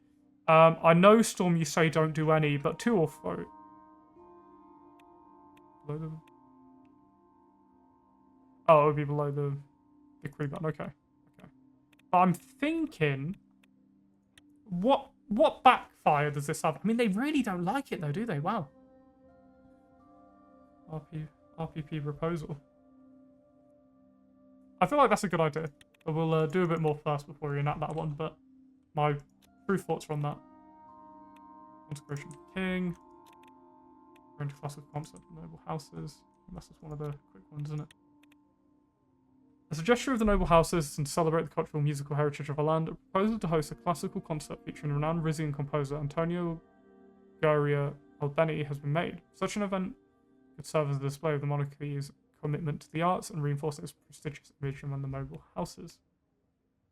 I've already given you a load of money for this. We already are +6. If we go down 1, I don't mind.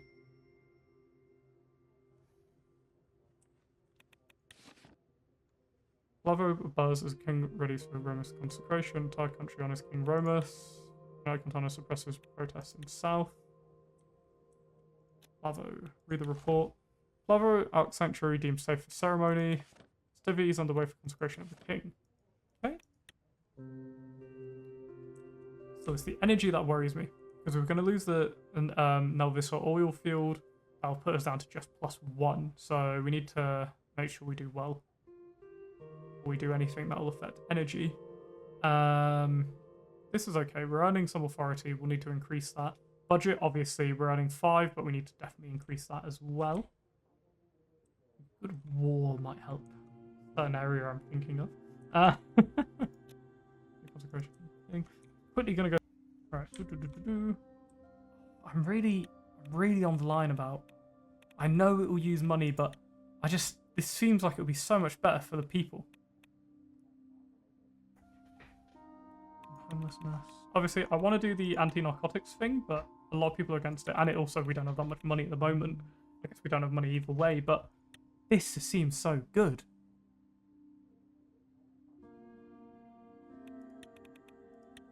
No, this feels good. It feels very good.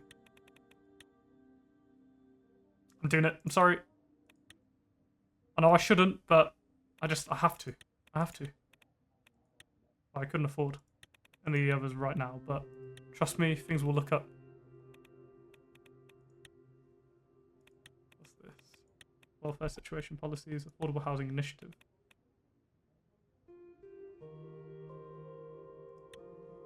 Yeah, that red just means we can't afford it at that moment, right? That's fine. Love it. Consecration of the king.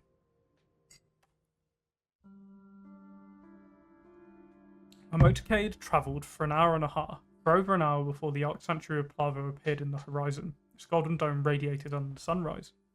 The view that inspired awe in many a Rizian, especially the devout followers of Saint Verret.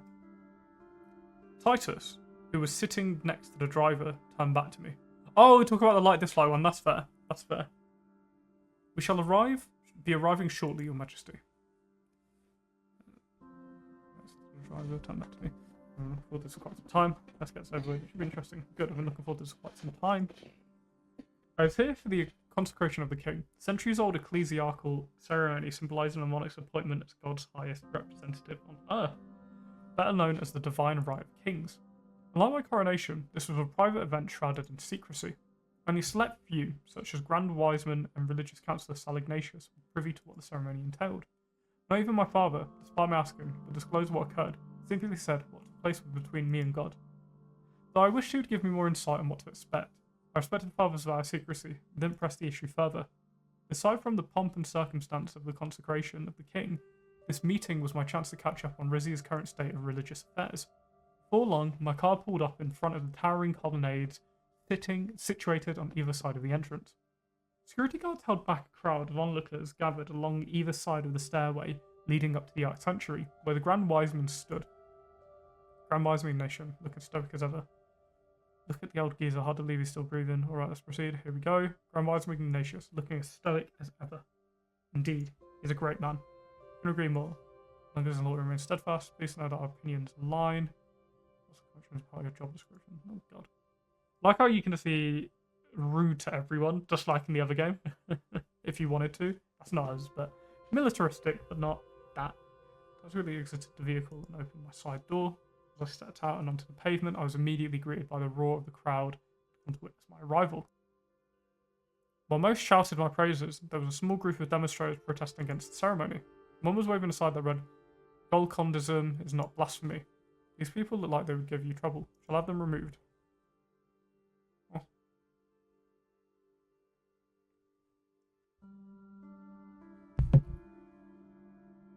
No, they have a right to protest even if I disagree with their cause. Understood. He cast an intimidating glare at the protesters as we passed them. I turned back towards the crowd. They were still applauding me. Conduct their applause. Wave. Gave them the royal wave. The shout of admiration resonated even louder from my subjects. A welcome smile spread across the Grand Wiseman's face as he came down the stairs. Welcome, Your Majesty. We're greatly honoured to have you here for this momentous occasion. I look forward to serving you just as I served your father. It is I who is honoured to be here. We shall always show dignity and respect that sacred tradition deserves. It is I who is honoured to be here. You're too kind. I shall do my best to provide you with both personal and state guidance on religion. Thank you, Grand Wiseman. That's by for God's will on earth, just as you have done. And this time is short, Grand Wiseman. That's pleasantries. I have no doubt. 6 stars of St. Rurik still shine upon our nation. Come, let us step inside. We have much to discuss. We began heading toward the entrance. However, I didn't get very far before my attention was drawn to commotion from behind. As I turned, a throng of people surged against my security guards. Amidst the commotion, one managed to slip from their grasp and dash towards me with frightening speed. Stand your ground. I didn't want to be seen as a coward, so I stood my ground as his man approached. Titus, without missing a beat, caught the man by the arm and threw him against the ground. As the guards approached, as Titus held him down. The surprised visitor was shouting something, but I couldn't understand what he was saying. We'll take it from here, your majesty. Gordian, you have my thanks. Well done, Captain. Take him away. Did you manage to handle it myself? Well done, Captain. Take him away.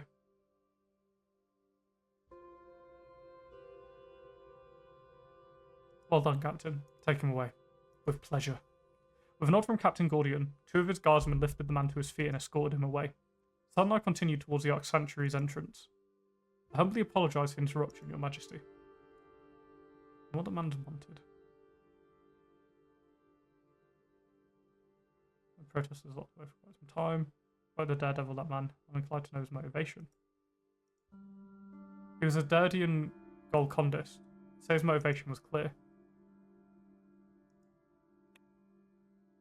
Derdia. Oh, okay. The other nation. I didn't know Derdia's fundamentalism had gotten this out of control, so I see his actions and deprive a man of religious freedom. This is a consequence. It is not freedom that motivates these men, but bloodlust. He paused with his hand on the door. There was a small time when Golcondas prayed here in such small numbers that their presence was tolerated. And the more Derdians came to Rizia, the more they overwhelmed the sacred sanctuaries of Plavo, Benevon, and Gels, their blasphemous version of worship. What's so blasphemous about Golcondism?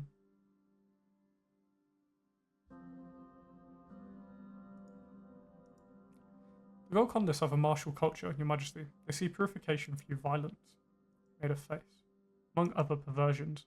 Come, it's time you saw what they did to this very building. Accompanied silence to the Ark Sanctuary, Titus and one of his men stood guard at the entrance. Our footsteps echoed throughout the massive empty chamber as we made our way down the main aisle that separated the hall in two. I was surrounded by ornate walls, murals of religious scene depictions, leaving no surface bare. Nearby statues seemed to watch me as I passed. One could get lost in a place like this, or spectacle no substance. I remember the Ark Sanctuary being a lot bigger. One can get lost in a place like this. I have, more than once. It's the only thing that such a monument be built atop the final resting place of Rizia's most revered disciple. Payless of that, single-handedly credited for spreading the teaching of Rurix throughout our part of the world. Just for teaching, my own final resting place would be even grander.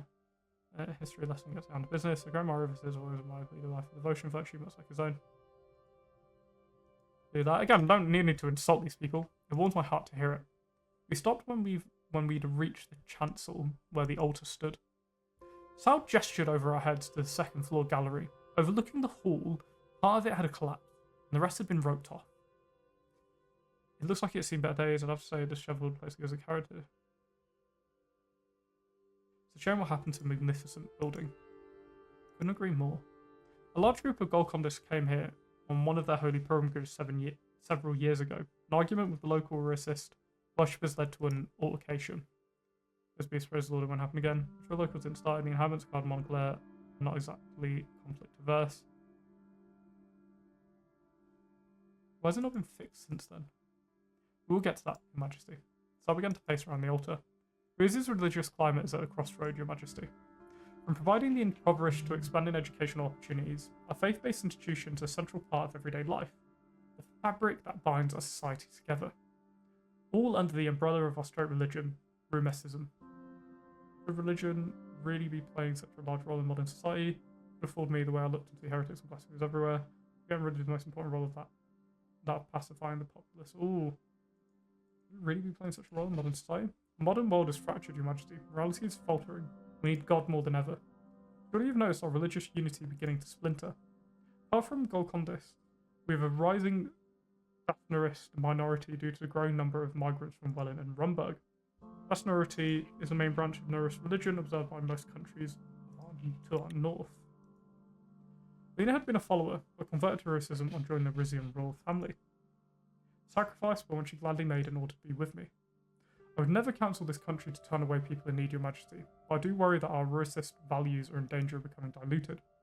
I know it's in particular concerning as they place its reliance on scriptures and das, disregarding centuries progress since Ascension Day. This is pose a particularly large threat using Russism. Run by as much as values will preserve. It's very kind, Your Majesty. There's one decision that must be made right away regarding Rizia's religious morality. stopped pacing and looked at me. I recently received an urgent request from the Archpriestess Salabez. The East Asnerist Sanctuary has long been insufficient to serve worshippers' needs, and he requests that a new one be constructed. All players based in the purview of the province of Brennist, worship the same sanctuary as Arusis. They should give Asnerist their sanctuary, so every inhabitant should be able to place for religious practice.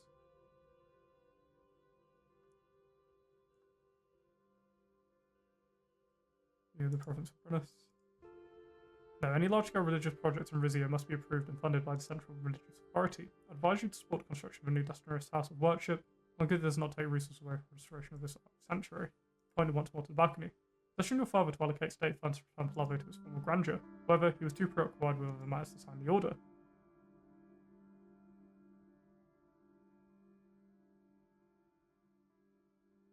I believe I'm only finding out about this now. I suppose you hadn't. Being a wealthy kingdom, we should have means to finance both the Asnerist Sanctuary and the restoration of Plavo. With that, that'd be excellent, Your Majesty. With divine guidance, I suggest we make Plavo project the highest priority. I believe this initiative aligns more harmoniously with the spiritual needs of our people under your wise reign. That would put me in a delicate position. While there was an upside to supporting such projects, particularly in terms of public perception, I also saw the potential downsides. I chose to fund the Sanctuary of Plavo over Salabez. I risked alienating the Asnerist. If I chose the latter, it could only provoke an unfavorable reaction from the racists. I closed his eyes, tilted his head up slightly and awaited my response. Oh god. I want to restore the Sanctuary of Plavo. Decision we're building Salabez Asnerist Grand Sanctuary. Oh no. Lord! Can we say no? I don't believe it is in the Crown's interest to fund either project. Oh, I didn't expect it to be pulled under the rug right now. Uh-oh.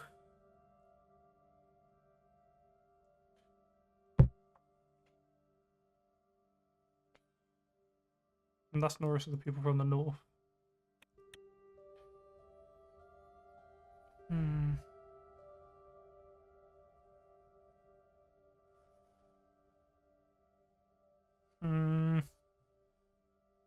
Yeah, this is the debate, right? Like, I know we're going to be going to war with Pales at some point. I'm just debating which would be best for us right now. Because I don't have enough money, I don't think. I don't know if we can head into debt in this one, but yeah, I've got no money. That's probably why. Because I funded the other thing. I was going to say, I said doing both would be a great idea.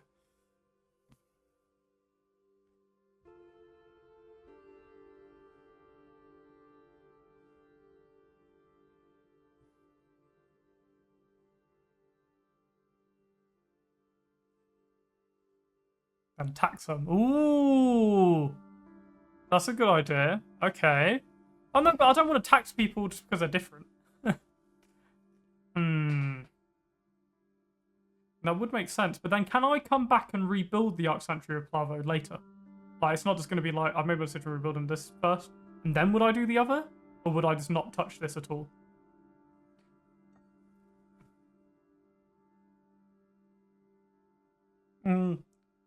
That I don't plan on doing, by the way. I want to make the country more inclusive to everyone, like I was before. But then is that this run? We'll see. We'll see. But I'm just figuring out what the best thing to do. You get favour from building it and lose it from tax, so no popularity change. Oh, interesting. That is interesting. Favour from building it and lose it from tax, no popularity change. Ooh, that's a good point. Storm's putting in a good point. Oh, I've got an itchy head, but I can't scratch it because there's a big crown in the way.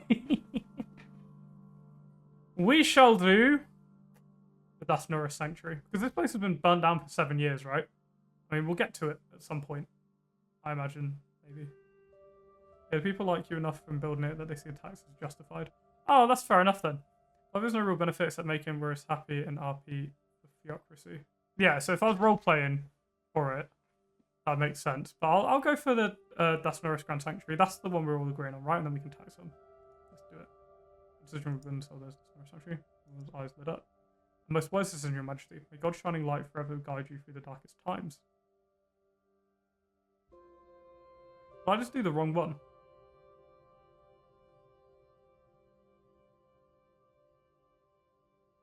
No, I think I did it wrong.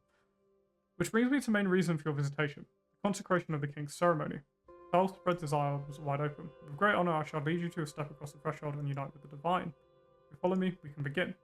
Motion towards a stone archway leading out of the chamber.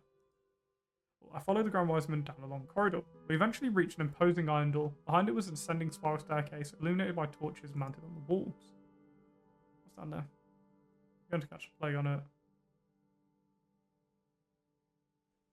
I'll just type some areas which she wants to reform.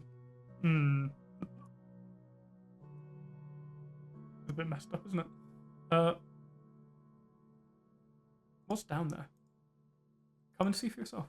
This way, Your Majesty. Continued after him and went down the stairs, which seemed to have gone on forever. A -2 for a church and get +2 each turn is a good idea. Oh yeah, that's fair.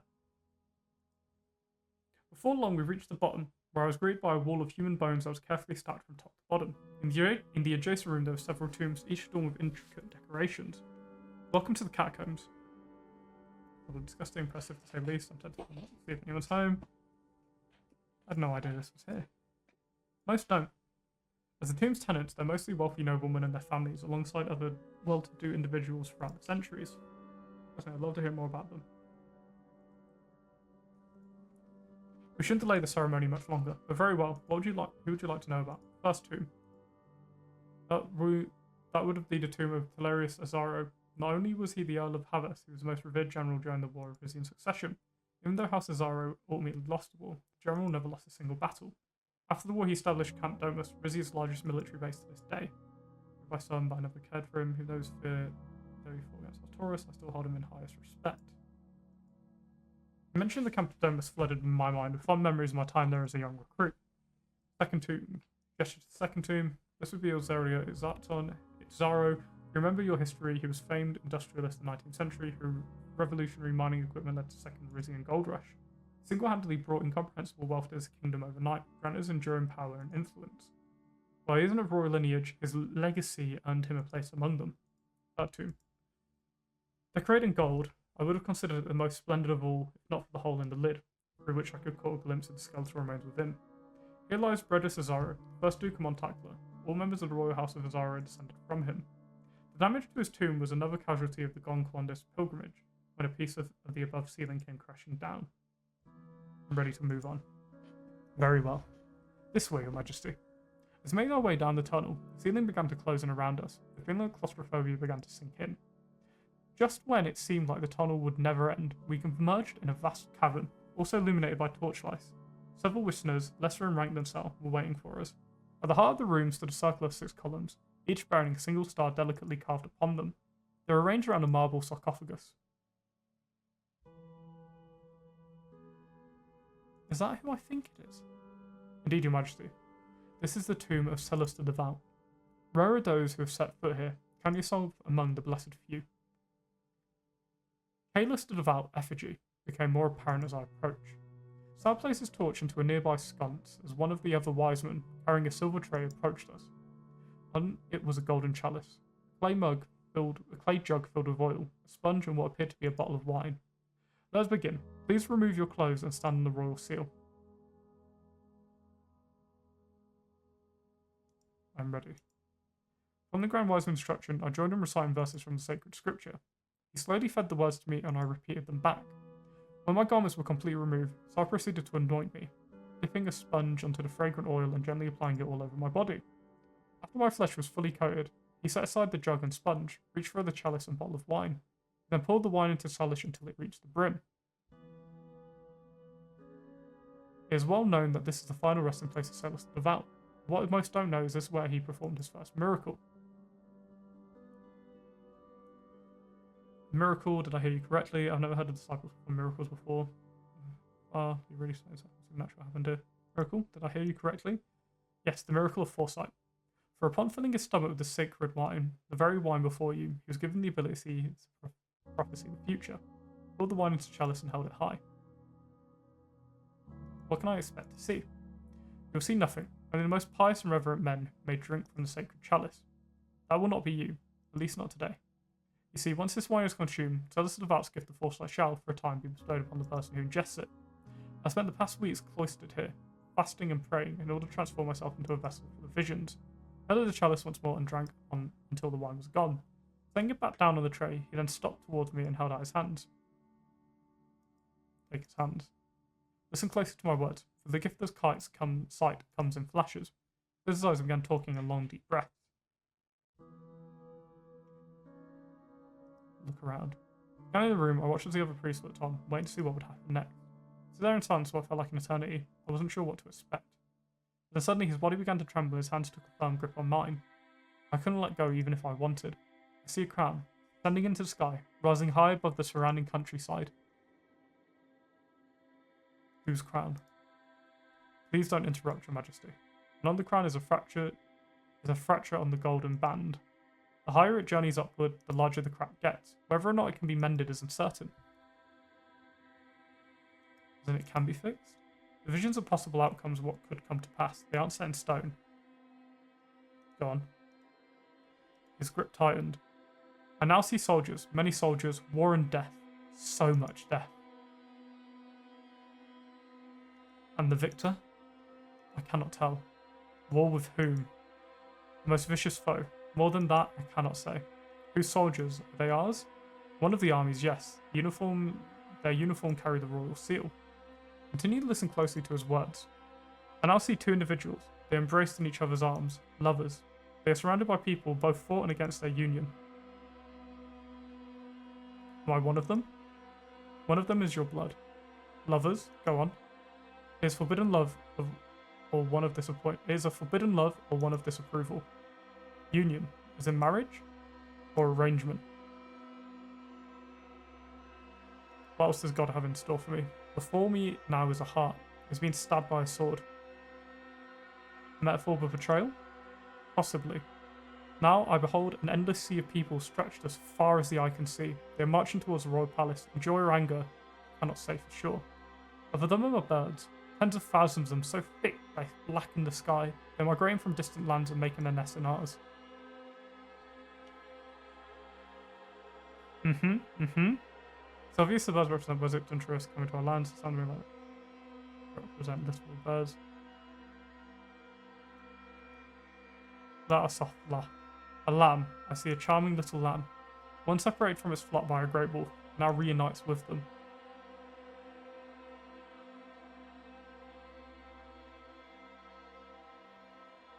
Return. And on a nearby mountain overlooking the sea sits a beast. I think that what he meant there is the lad who came back after his dad got him exiled. Or exiled the mother. On a nearby mountain overlooking the sea sits a beast with 3 heads. Each head is fighting the other, the 3 nations. They must be brought under control, either through taming or severing one or more heads, or all 3 will surely die. Where's the royal houses? Oh, that's it, yeah, 3 factions. First size on Nazaro. The Sons of Rizia lands ruled under 3 different flags. Welland, Grand Duchy of Powers in its own. Could be the meaning. I've had enough of this bullshit. If true, it could mean dark clouds on the horizon are fast approaching. I was sat loosening his hold on me, letting go. I looked at him curiously until he finally spoke. Visions have stopped, thus concluding the ceremony. I think I understand. Good, for it's now up to you to decipher their meaning. That's the gift, and the curse that comes with the divine right of the king. After a long moment, during which he seemed to still be recovering, he spoke again. Surely you feel it now, Your Majesty. The will of the divine coursing through your veins. It is your responsibility to carry out what he has ordained, and it is in mine to aid you in your holy duty. It's a heavy burden, Grand Wiseman, but I accept it. I'm interested in nobody, not God, and definitely not you. Pray that he and you will guide me in this company. I must confess that I'm not entirely convinced about what transpired here today. Matters count me in. I wouldn't say that. No, I agree with that probably more. Halatia. You nodded in agreement at the ancient Rus term. It was short for essentially Halatia Verenti. If it is said, so it is, so it will be. When the Grand Wiseman priest handed him a wooden case. In honor of this momentous day, I would like to bestow upon you one of the most sacred relics of our faith. He opened the case to reveal an intricately decorated scepter. Scepter. According to legend, Master Artisan Dorian Exeberia, a vivid dream in which St. Das appeared, urging him to create a scepter to encapsulate the pillars of Nurity. Driven by his divine vision, Dorian meticulously designed and forged the scepter, believing it to be a sacred duty to honor the saint's legacy. And now, I give it to you. take the scepter. That fills my heart with immense reverence and gratitude. I put on my clothes and made my way back through the catacombs until I reached the surface. The events of the day forever burned into my memory. Let me question whether or not I'd experienced was real. If it was, did I accept responsibility for what came with my consecration? Did I really speak for the divine? Before long, I was back on the road again, back to reality. As the architecture of Plavo faded from view, and my mind began to settle, I thought more about visions and what they meant. If they were real, what my next step should be. Oh, this is getting interesting. Oh my god! That's so many and I'm on no money. I need an end of turn. Oh, this curious situation with more money. No. Royal consecration ceremony reaffirms monarchy religion. Right to housing enshrined. Soon thousands of homeless people living on the streets of Rizia City, showing an ugly side of our great kingdom will be history. The Crown has sent out an ambitious program to guarantee housing to everyone, with dwellings to provide by the state for anyone who's homeless or otherwise unable to afford a roof above their heads. Drew myself money to sign them all. Oh really? That's interesting. Low-income families are a program of subsidies is also initiated, allowing the state to cover up to 50% of an individual's housing costs in special circumstances. So it's monarchy's dedication to securing a dignified living situation. Government demands more say in straight. That'd be interesting. I'd be interested to see what happened. God, my goodness. I bet a lot of them would kind of work against each other, like 15 minus 15 energy each turn. Goodness. Is a heavy industry part. Those consumer industry. Interested. What's the hydroelectric dam? 2 authority, 5 budget, plus 3 energy per turn on completion. 4 turns to complete. How many? I guess it's kind of a spoiler. I'm curious how many turns this game lasts for. So, pivotal expansion of offshore gas operations. This goes the region. 3 turn construction, 2 energy per turn on completion. Minus temporary budget. Minus 2 turn completion. Minus 1 energy per turn on completion. Oh, consumer industry part. Okay. What do we gain from that? Plus 500 med equipment on completion. Okay. Medium initial global energy sale. Minus 3 energy plus 2 budget. Oh, that's interesting. Small initial global energy sale. Huh. Okay. So we can sell stuff. Large global energy sale. Okay. Small initial global energy. And then there's purchase for energy. Okay. So this is us selling or keeping our stuff. Tenant protection laws. Now tenant protection laws are enacted to bolster the rights and safeguards of rent for renters. These laws are introducing measures to prevent unreasonable evictions, establish their lease agreements, regulate rental increases, and ensure the maintenance of habitable living conditions. The framework is designed to create a more stable and equitable housing market, fostering a sense of security and dignity for tenants. That's quite good if we can get the budget. Authority-wise, it loses us a lot. Both gender equal pay, minus 1 budget per turn, resolve employees simulate any wage discrepancies. The returns and chapters. Okay, I was just thinking how long the turns are. Because I'm just curious when we'd get our next money, you know. I think there are 4 chapters. And how many turns would you say are in those chapters? Out of curiosity, if you don't mind me asking, Lord. I know it might be a spoiler to myself, but I'm curious.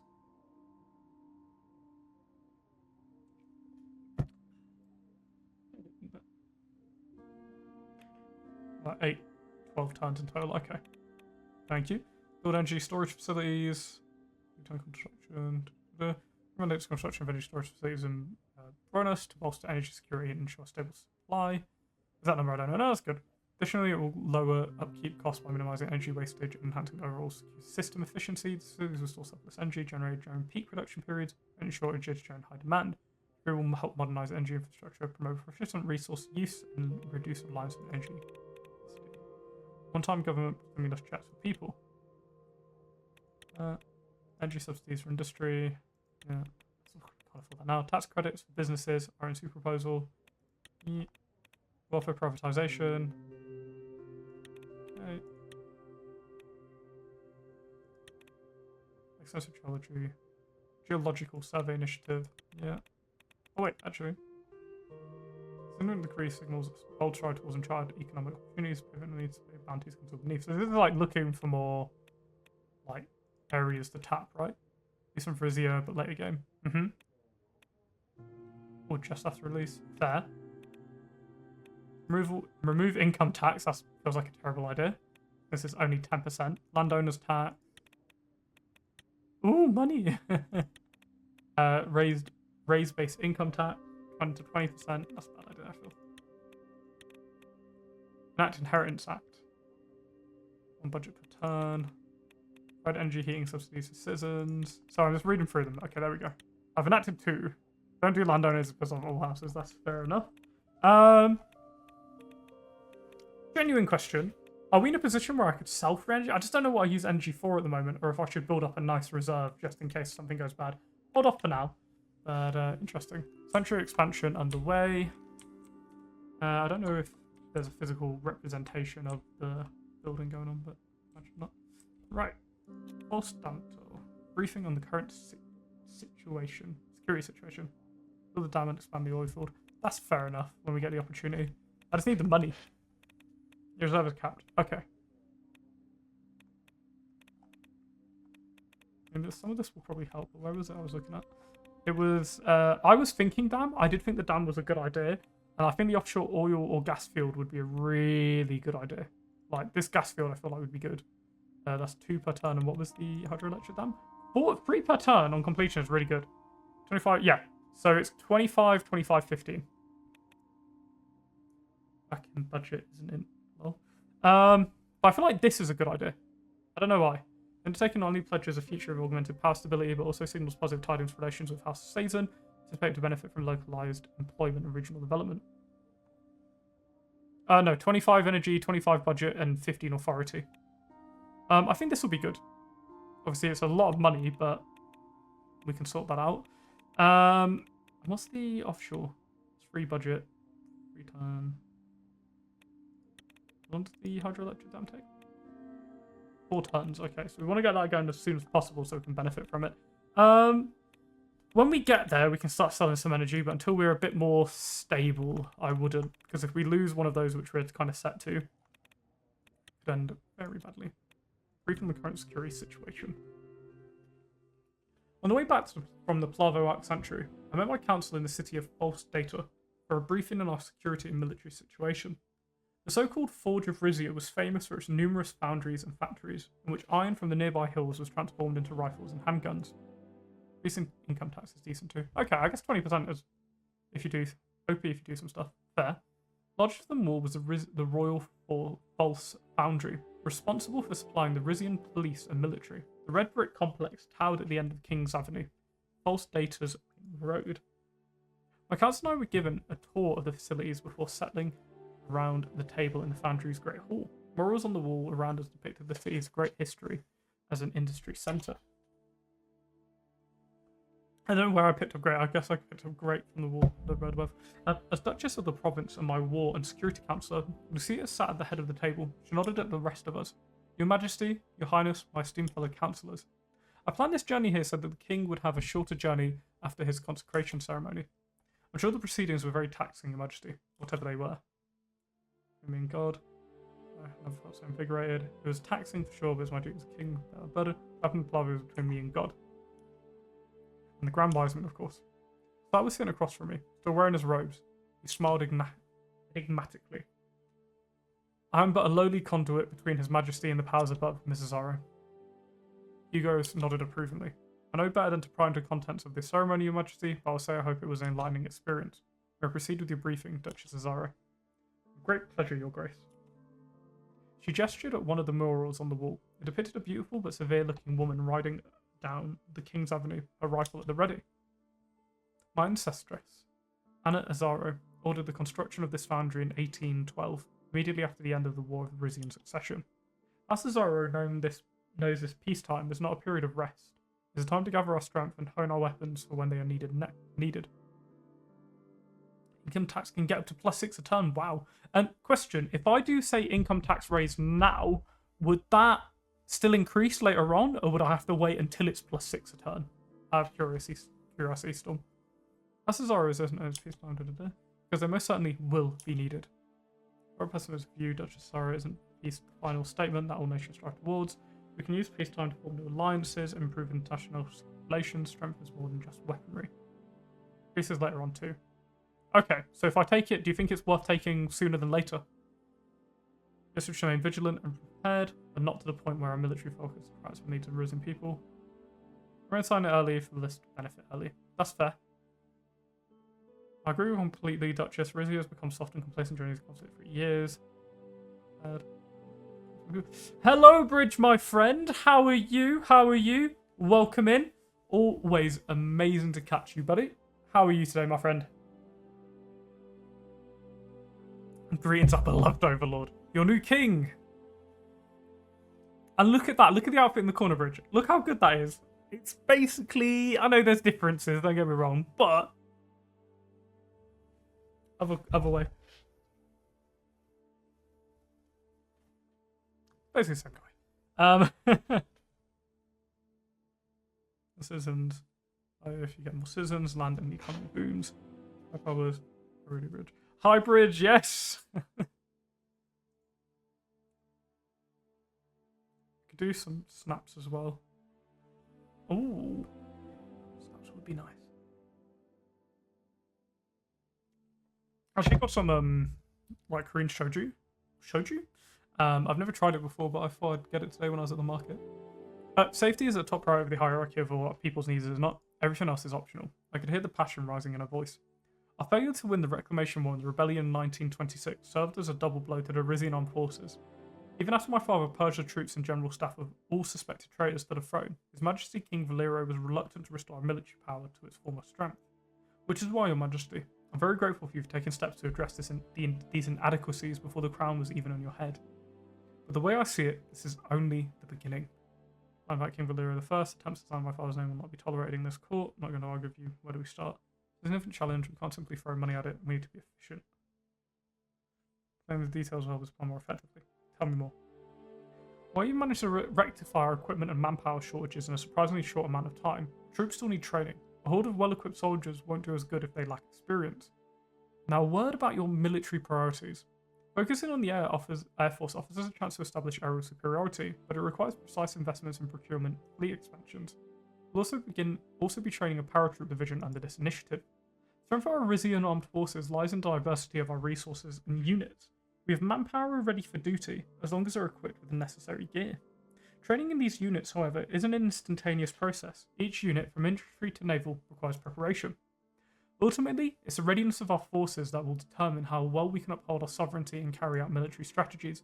And our royal Rizia shall rise to new heights of strength, with military benefiting of the nation's grandeur.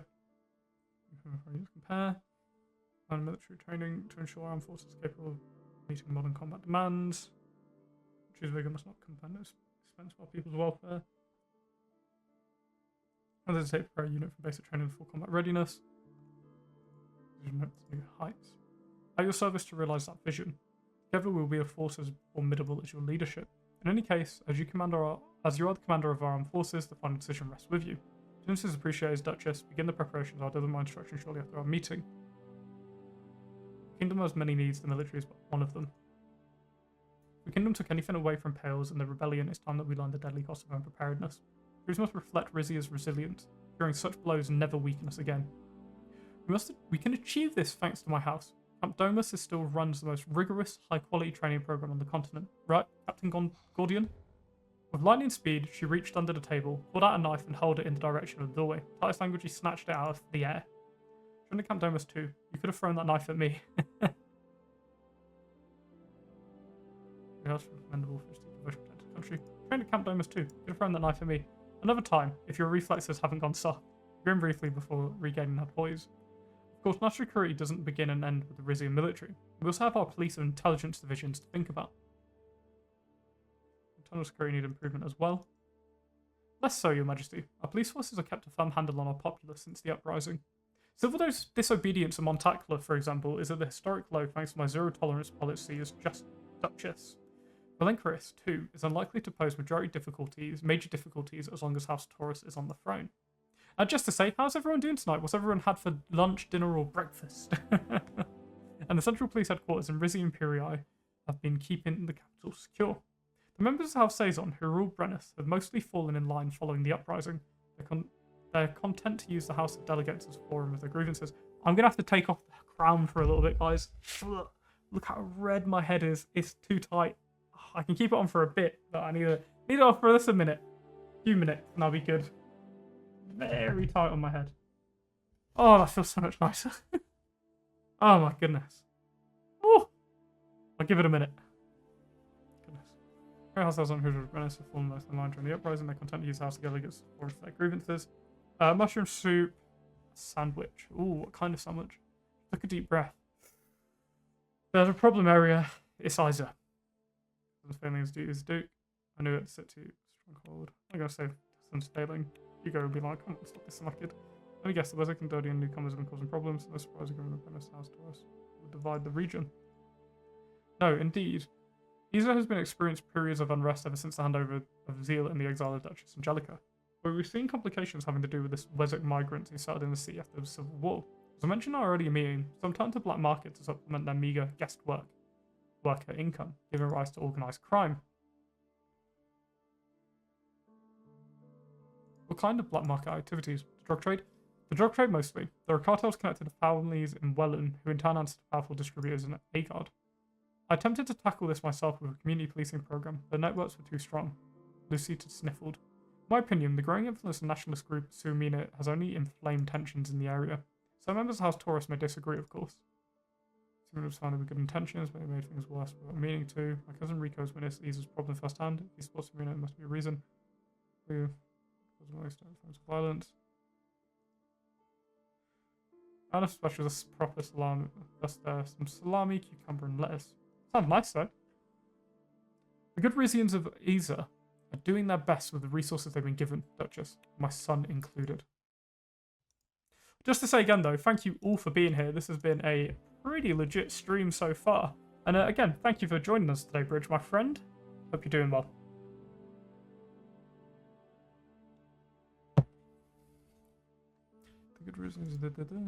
The problem as I see it lies in the lack of cooperation between the city's police force and those of the surrounding region. Yes, I've received Duke Rico's complaints that the Brennus forces have not been providing him with as much aid as he wishes. As well as his request that extra police from our central forces be transferred to Isa and placed under his command, I don't think that would solve anything. And why not, Duchess Cesaro? Thought you were tough on crime yourself. You said dangerous president. You can't have everyone provinces handling the same. Find the Brennus police cooperating. Right, extra forces won't solve anything. We need to go to the root of the matter. Force is absolutely necessary in some circumstances, but it must be wielded with responsibility. You call my son irresponsible, Duchess. I'm saying that this is wrong hands. Central police could legitimize Suamina's campaign of oppression rather than neutralize it. You opened his mouth to respond. Lucia pretended not to notice. Well, Your Majesty, shall we continue with this briefing? Rico. I guess that guy. Everyone's been dissing Rico. Is Rico really that bad? It sounds it. And no spoilers, but is Rico not great? I have a few more questions regarding the military. Where to answer me, Majesty? Where to start? What's the state of our military production industry? We see to side. Despite our very grand surroundings, we have long neglected the potential of false data. Rumba currently supplies us with the bulk of our weaponry, including their KA-74 rifles. We start right, most annoying character in the entire game. Oh, really? But if we invested more into research, development, and production in this city, our small arms industry could become a real force to be reckoned with. What's the need for that? It seems easy to achieve a point from Rumberg. Do we have the capability to build larger weapons too? Not currently, Your Majesty. Even if we were able to begin production in that sector immediately, it would take years before our missile technology caught up to, say, Dirdia's. And working dealt with Dirdia could help improve relations between our country. It would depend on what they demand for in return, Your Majesty. I've set aside time to discuss Dirdia during our upcoming foreign policy meeting. Look forward to that conversation, Mr. Squiggle. Where were we, Your Majesty? How about naval and air capabilities? Our Navy has actually made significant strides in the past 30 years. We're a coastal nation after all, and our fleet is both well trained and up to date. Our submarines could use improvement though. Compared to those currently coming out of Rumberg and Vagsland, they're practically ancient. Our air force, meanwhile, is still suffering the consequences of the Pales campaign. Lorento nodded grimly. We did not foresee that Lesbia would become so heavily involved, nor that they would provide the Grand Duchy with cutting-edge aircraft. Lesbia wouldn't even have those planes if it weren't for their close ties with Arcadia, so hypothetically speaking, if we tried to reconquer Pels again, they'd rain death on us from above. There are strengthening a lot of the divisions parts of Lesbia. He's involved with the fascists there. Hypothetically, yes. We're more well balanced in the sea. And then there's the question of About the army conscription, how we bolster our ranks. Our ranks are looking healthy already, Your Majesty, but since you asked, as you know, our central royal army is fed both by general conscription and levies from the individual provinces. If you ask me, the provincial armies should be pulling more weight, though I do understand that those of Brennus of Valencaris are not nearly as well trained as Cardes Monclars.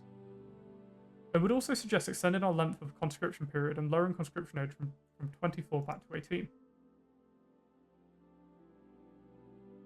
Yes, why did my father even raise the age of 24 anyway? 24 is the age by which a person's reign is fully formed, Your Majesty. I beg your pardon, Uncle Hugo.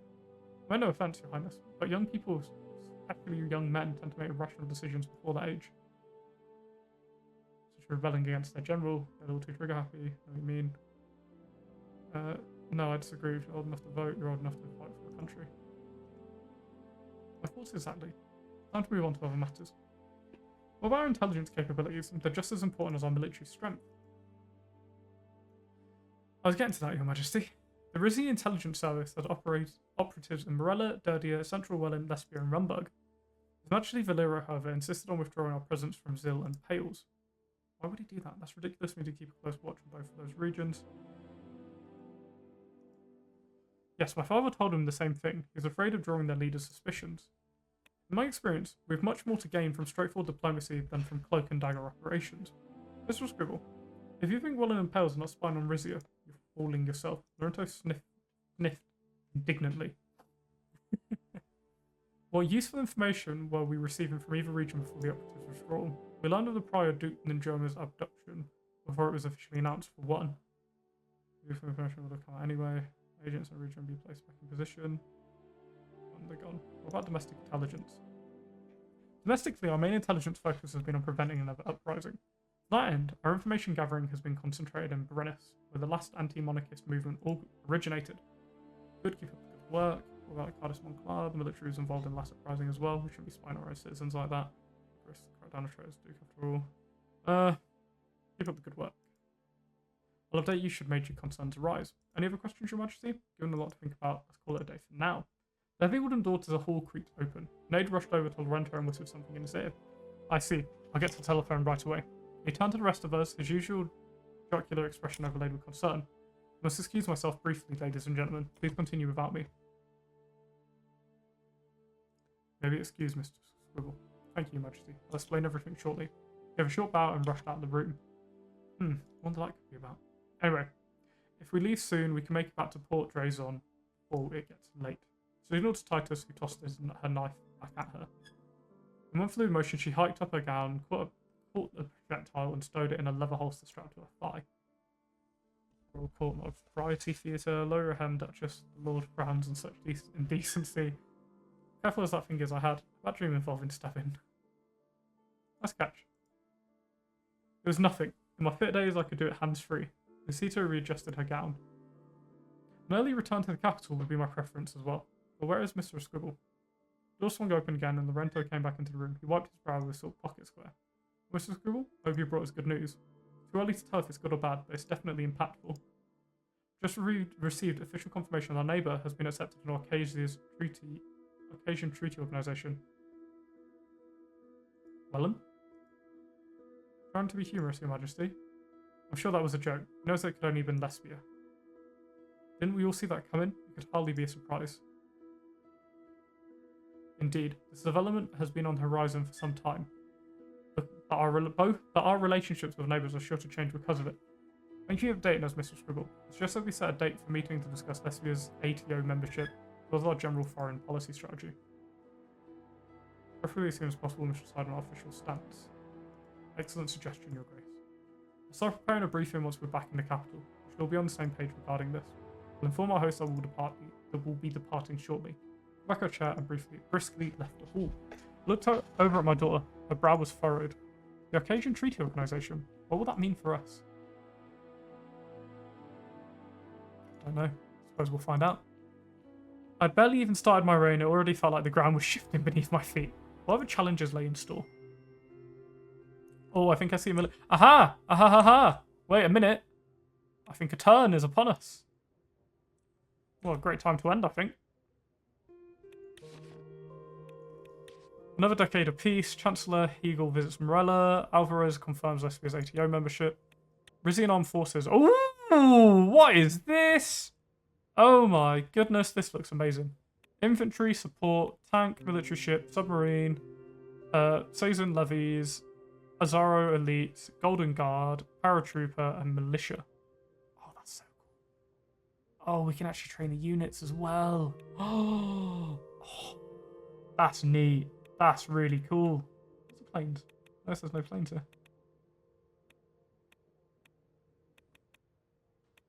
Oh, there they are. Okay. No, they're not. Marine, Mountaineer, Mercenary, and Flagship. Wow. Okay, that's quite cool. I wouldn't mind some more tank divisions. So, how does this work? Because I guess I have the space for more tank division. So is this the resources we have and then we put that into the units, right? Am I fair in saying that? Obviously, I've never played this game's military before. This is quite fascinating. Low conscription age to 18. Free authority, to budget. 1,000 military manpower. Remove provincial police. That sounds like a terrible idea. Increase conscription duration by 12 months. You want more military, okay. Increase provincial levy obligation. +2 house troops. Authority. Other than authority, that doesn't seem like a terrible loss, does it? Then that's not great either. Remove provincial levy obligation. This is the one you said would be best, right? We raise a bit of that income tax, we make some moolah. You know how it goes. I feel like that's a good one. Like we were saying earlier, I think this is the best. We might as well do it now for that increased budget per turn.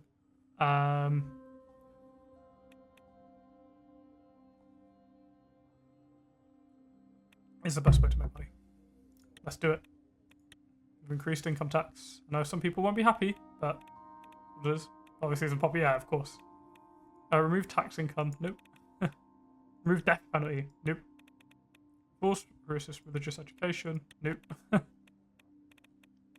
Build military equipment factory. Build support factory. Build tank factory. It's interesting. Per turn on completion. So that's one tank unit per turn. Is what it's saying. Support vehicle. Not sure how they work. I'll read that up. Let me see this military screening.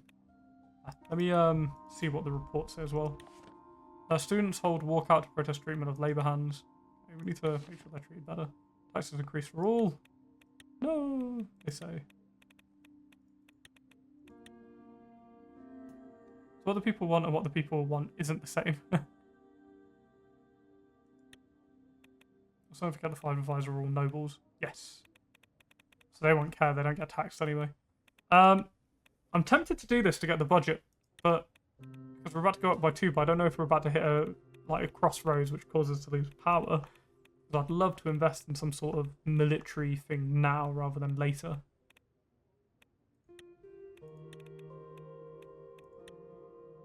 I mean, that sounds amazing, to be honest. I've not seen too many downsides. To strengthen national defence, Kingdom mandates an increase in military commitment from all provinces during the doubling the size of provincial threshold army divisions. The policy fortifies our military capabilities with additional equipment and manpower, but comes at the cost of public approval and may strain relations to the key houses. Okay, no, maybe not. Low conscription age to 18, that could be good. To budget, make the budget back very quickly. I sold that gas, that's all I was thinking. 1,000 military manpower. But actually, to be fair, we don't need that right now, do we? We've got a lot of manpower. We can kind of do that when need be. I think getting another tank unit would be really important, because that's our tanks there. So trucks, tanks, support divisions are agile units and move faster on supply lines, but will suffer when attacking mountains. Their armor makes them versatile. But suffer when attacking mountains, suffer when attacking mountains. Who's good at attacking mountains? The ship specializes in supporting coastal warfare with their firepower, but is also capable of holding its own regular sea encounters. Tanks are for attacks, infantry for defense only. Okay. Not enough for a submarine. Is a ship worth it in your opinion? Wait a second. Let me cancel that from now. Oh, whoops. I'm just thinking if we attack Pales, obviously we're gonna have sea options, right? I'm just thinking tank, maybe one more ship because we haven't got enough for submarines. It's really hard to kill in naval engagements because we just haven't got any subs. We've got enough to build one ship. I think that's just a hint of build the ship, in my opinion. Doesn't leave us with much. With ships, you can cheese the war. Okay. Military ships and tanks. Obviously, infantry is going to be important. Army composed of a few thousand professional soldiers. Agile and faster on supply lines. What's that one attacking? Advanced strats. Okay. I mean, I guess 2 for now is okay. Unless we have a little bit of each. A little bit of each. Won't strain us too much. I'm happy with that. Let's train some units. And then let's continue, I guess. I think this will be good. But we're going to see. We're going to see. I'm just thinking if there's any other things we need to do. I think when I get some money in, I'm tempted for that, but now looking at it, it's not too bad. The drug trade removal could be good. That could be really good. Well, I know some people are against it, but I don't care. What's it enacting it? The inheritance tax is set to reshape the landscape of wealth distribution in the kingdom as targets assets transfer demise from the demise. Envisioned as a mechanism to address economic disparities, this tax specifically positions the state to redistribute wealth, ensuring a tangible impact primarily on larger estates and affluent families. Affluent echelons of society, such as noble houses, Taurus, Saurus, Rizia, will bear a pronounced fiscal burden, causing potential reduction in relations in return for increased treasury revenue. With a good naval invasion, you can circle the enemy or take a supply line, city behind the lines. I noticed we can't build planes. I did notice that we can't build, like, any aircraft. I thought that was interesting. We've got, obviously, paratroopers, but not trainable. So I just thought it was interesting. So now I'm looking through the decrees a lot, but we've got to make sure. Again, is this worth doing? I'm just not sure. Just to get something underway. I can afford many. I don't think any of these anyway. I could start on the planes decision from building and decisions. Okay, okay, that makes sense. So it goes from marines and mountaineers. Okay. Hello, Dinka, little cat. Expansion of a Chris offshore gas field. Good. Obviously, that's going to be more budget than we can raise. I think all of these are more budget than we can raise. Obviously, I can't afford that. And I'm thinking medium initial investment. I'm thinking this could be good. This could be good. Better release of surplus energy to global market. Rizia aims to ensure. Oh, but leave us with free. If I put the money towards next turn to fund it, I'm doing it. Like, yeah? Are we okay with this, gentlemen? I want to make sure before I make a really bad decision that this is okay, because I'm thinking of putting the money towards the, like, reduced drugs thing.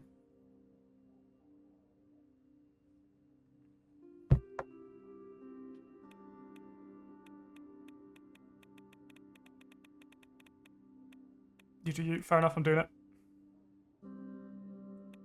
Is that decreased equipment? What? Oh, that's me. Okay, sorry, I was really curious why it all decreased. I was like, what? I guess it's because I did this. That's why it's all decreased. Okay. I got so panicked for a second there. I was like, what have I done?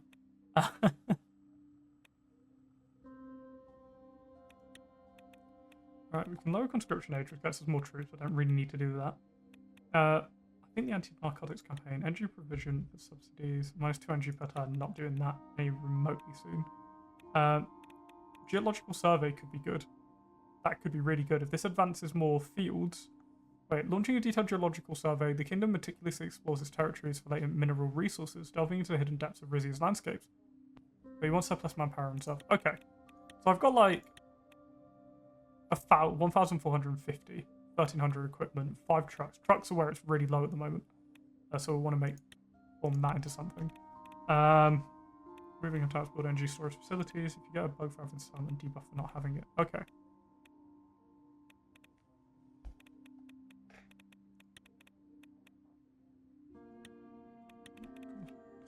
Build the cellulose consumer industry, excavation factory, and build military equipment factory.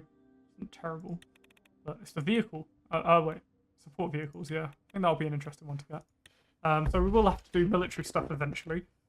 Taurus Hospital, 50 military manpower per turn on construction. I don't know how bad that is. Taurus University.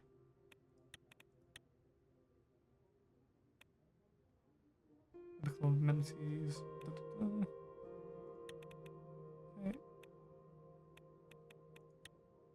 Tourism.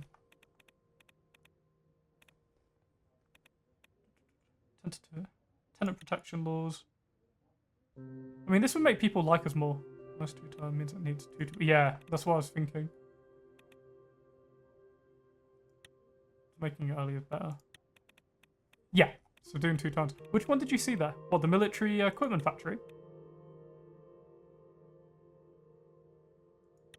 Or the hospital? Which one did you see there that caught your eye? Sorry, I'm just thinking.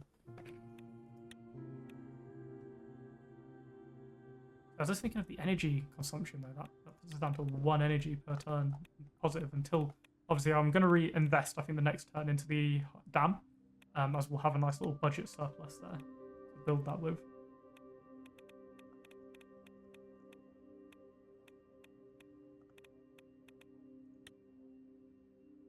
This could be good. I don't want to lose all that authority right now, but then we're going to gain 6 back in the next turn, so we'll be up to 7. What's your thought on this? I think this could be good. That's 1 budget for that, and then there was something else that was 1 budget, which I thought looked quite good. Where was it? No, that was 2.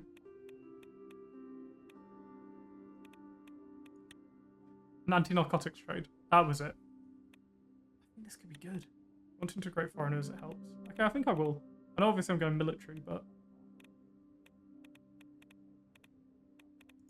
Naturalization process for foreigners. And then obviously 100 manpower per turn is really good. Fascists like it, of course, but I don't like them. They're not who I try to appease, if you will. I could do that. 100 manpower per turn. And then where's the other bit I wanted to do? It'll be here somewhere. Be one of the 3 ones. No, at the top, isn't it? Anti-narcotics campaign. -2 drug trade. These guys are against it for some reason, but I'm doing it nonetheless. Obviously, I've gone down to 10. Be 0 both.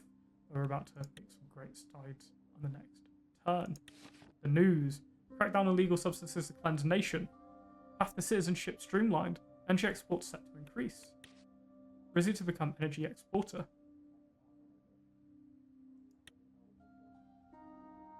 Increases against it. I know, it's a weird one. Continue. And I'm hoping that's a turn. The Golden Kingdom. Ooh. That's us.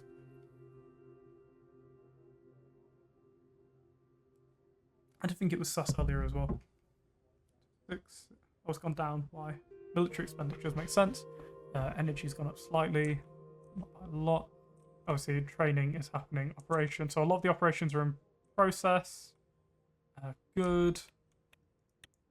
Obviously, the armed forces has increased significantly, which is, again, amazing. We'll see what we can do soon. Royal decrees. I wanted to... You know what? I think the best thing to do is use our turn and see what we can do. I want to do this, but that's 5 budget. That'll leave us on 1. So if anything happens this turn, we have no power to do anything. So I'm going to see about that. There's obviously the offshore gas field. That's 3 budget, which isn't too bad. It's 2 energy per turn versus 3. Okay, that's not too bad, though, to be honest. That's not terrible. And how long does it take to build? 3 turns. And how long is this? 4 turns, isn't it? Yeah. Might do that. We'll see. So nice having money. Do so many things. Let's see the impact of some of these. Organization of foreigners. Narcotics operation. I want to see the effects of some of these, but... I know it fills me with... Never saw oil field closure. There it is.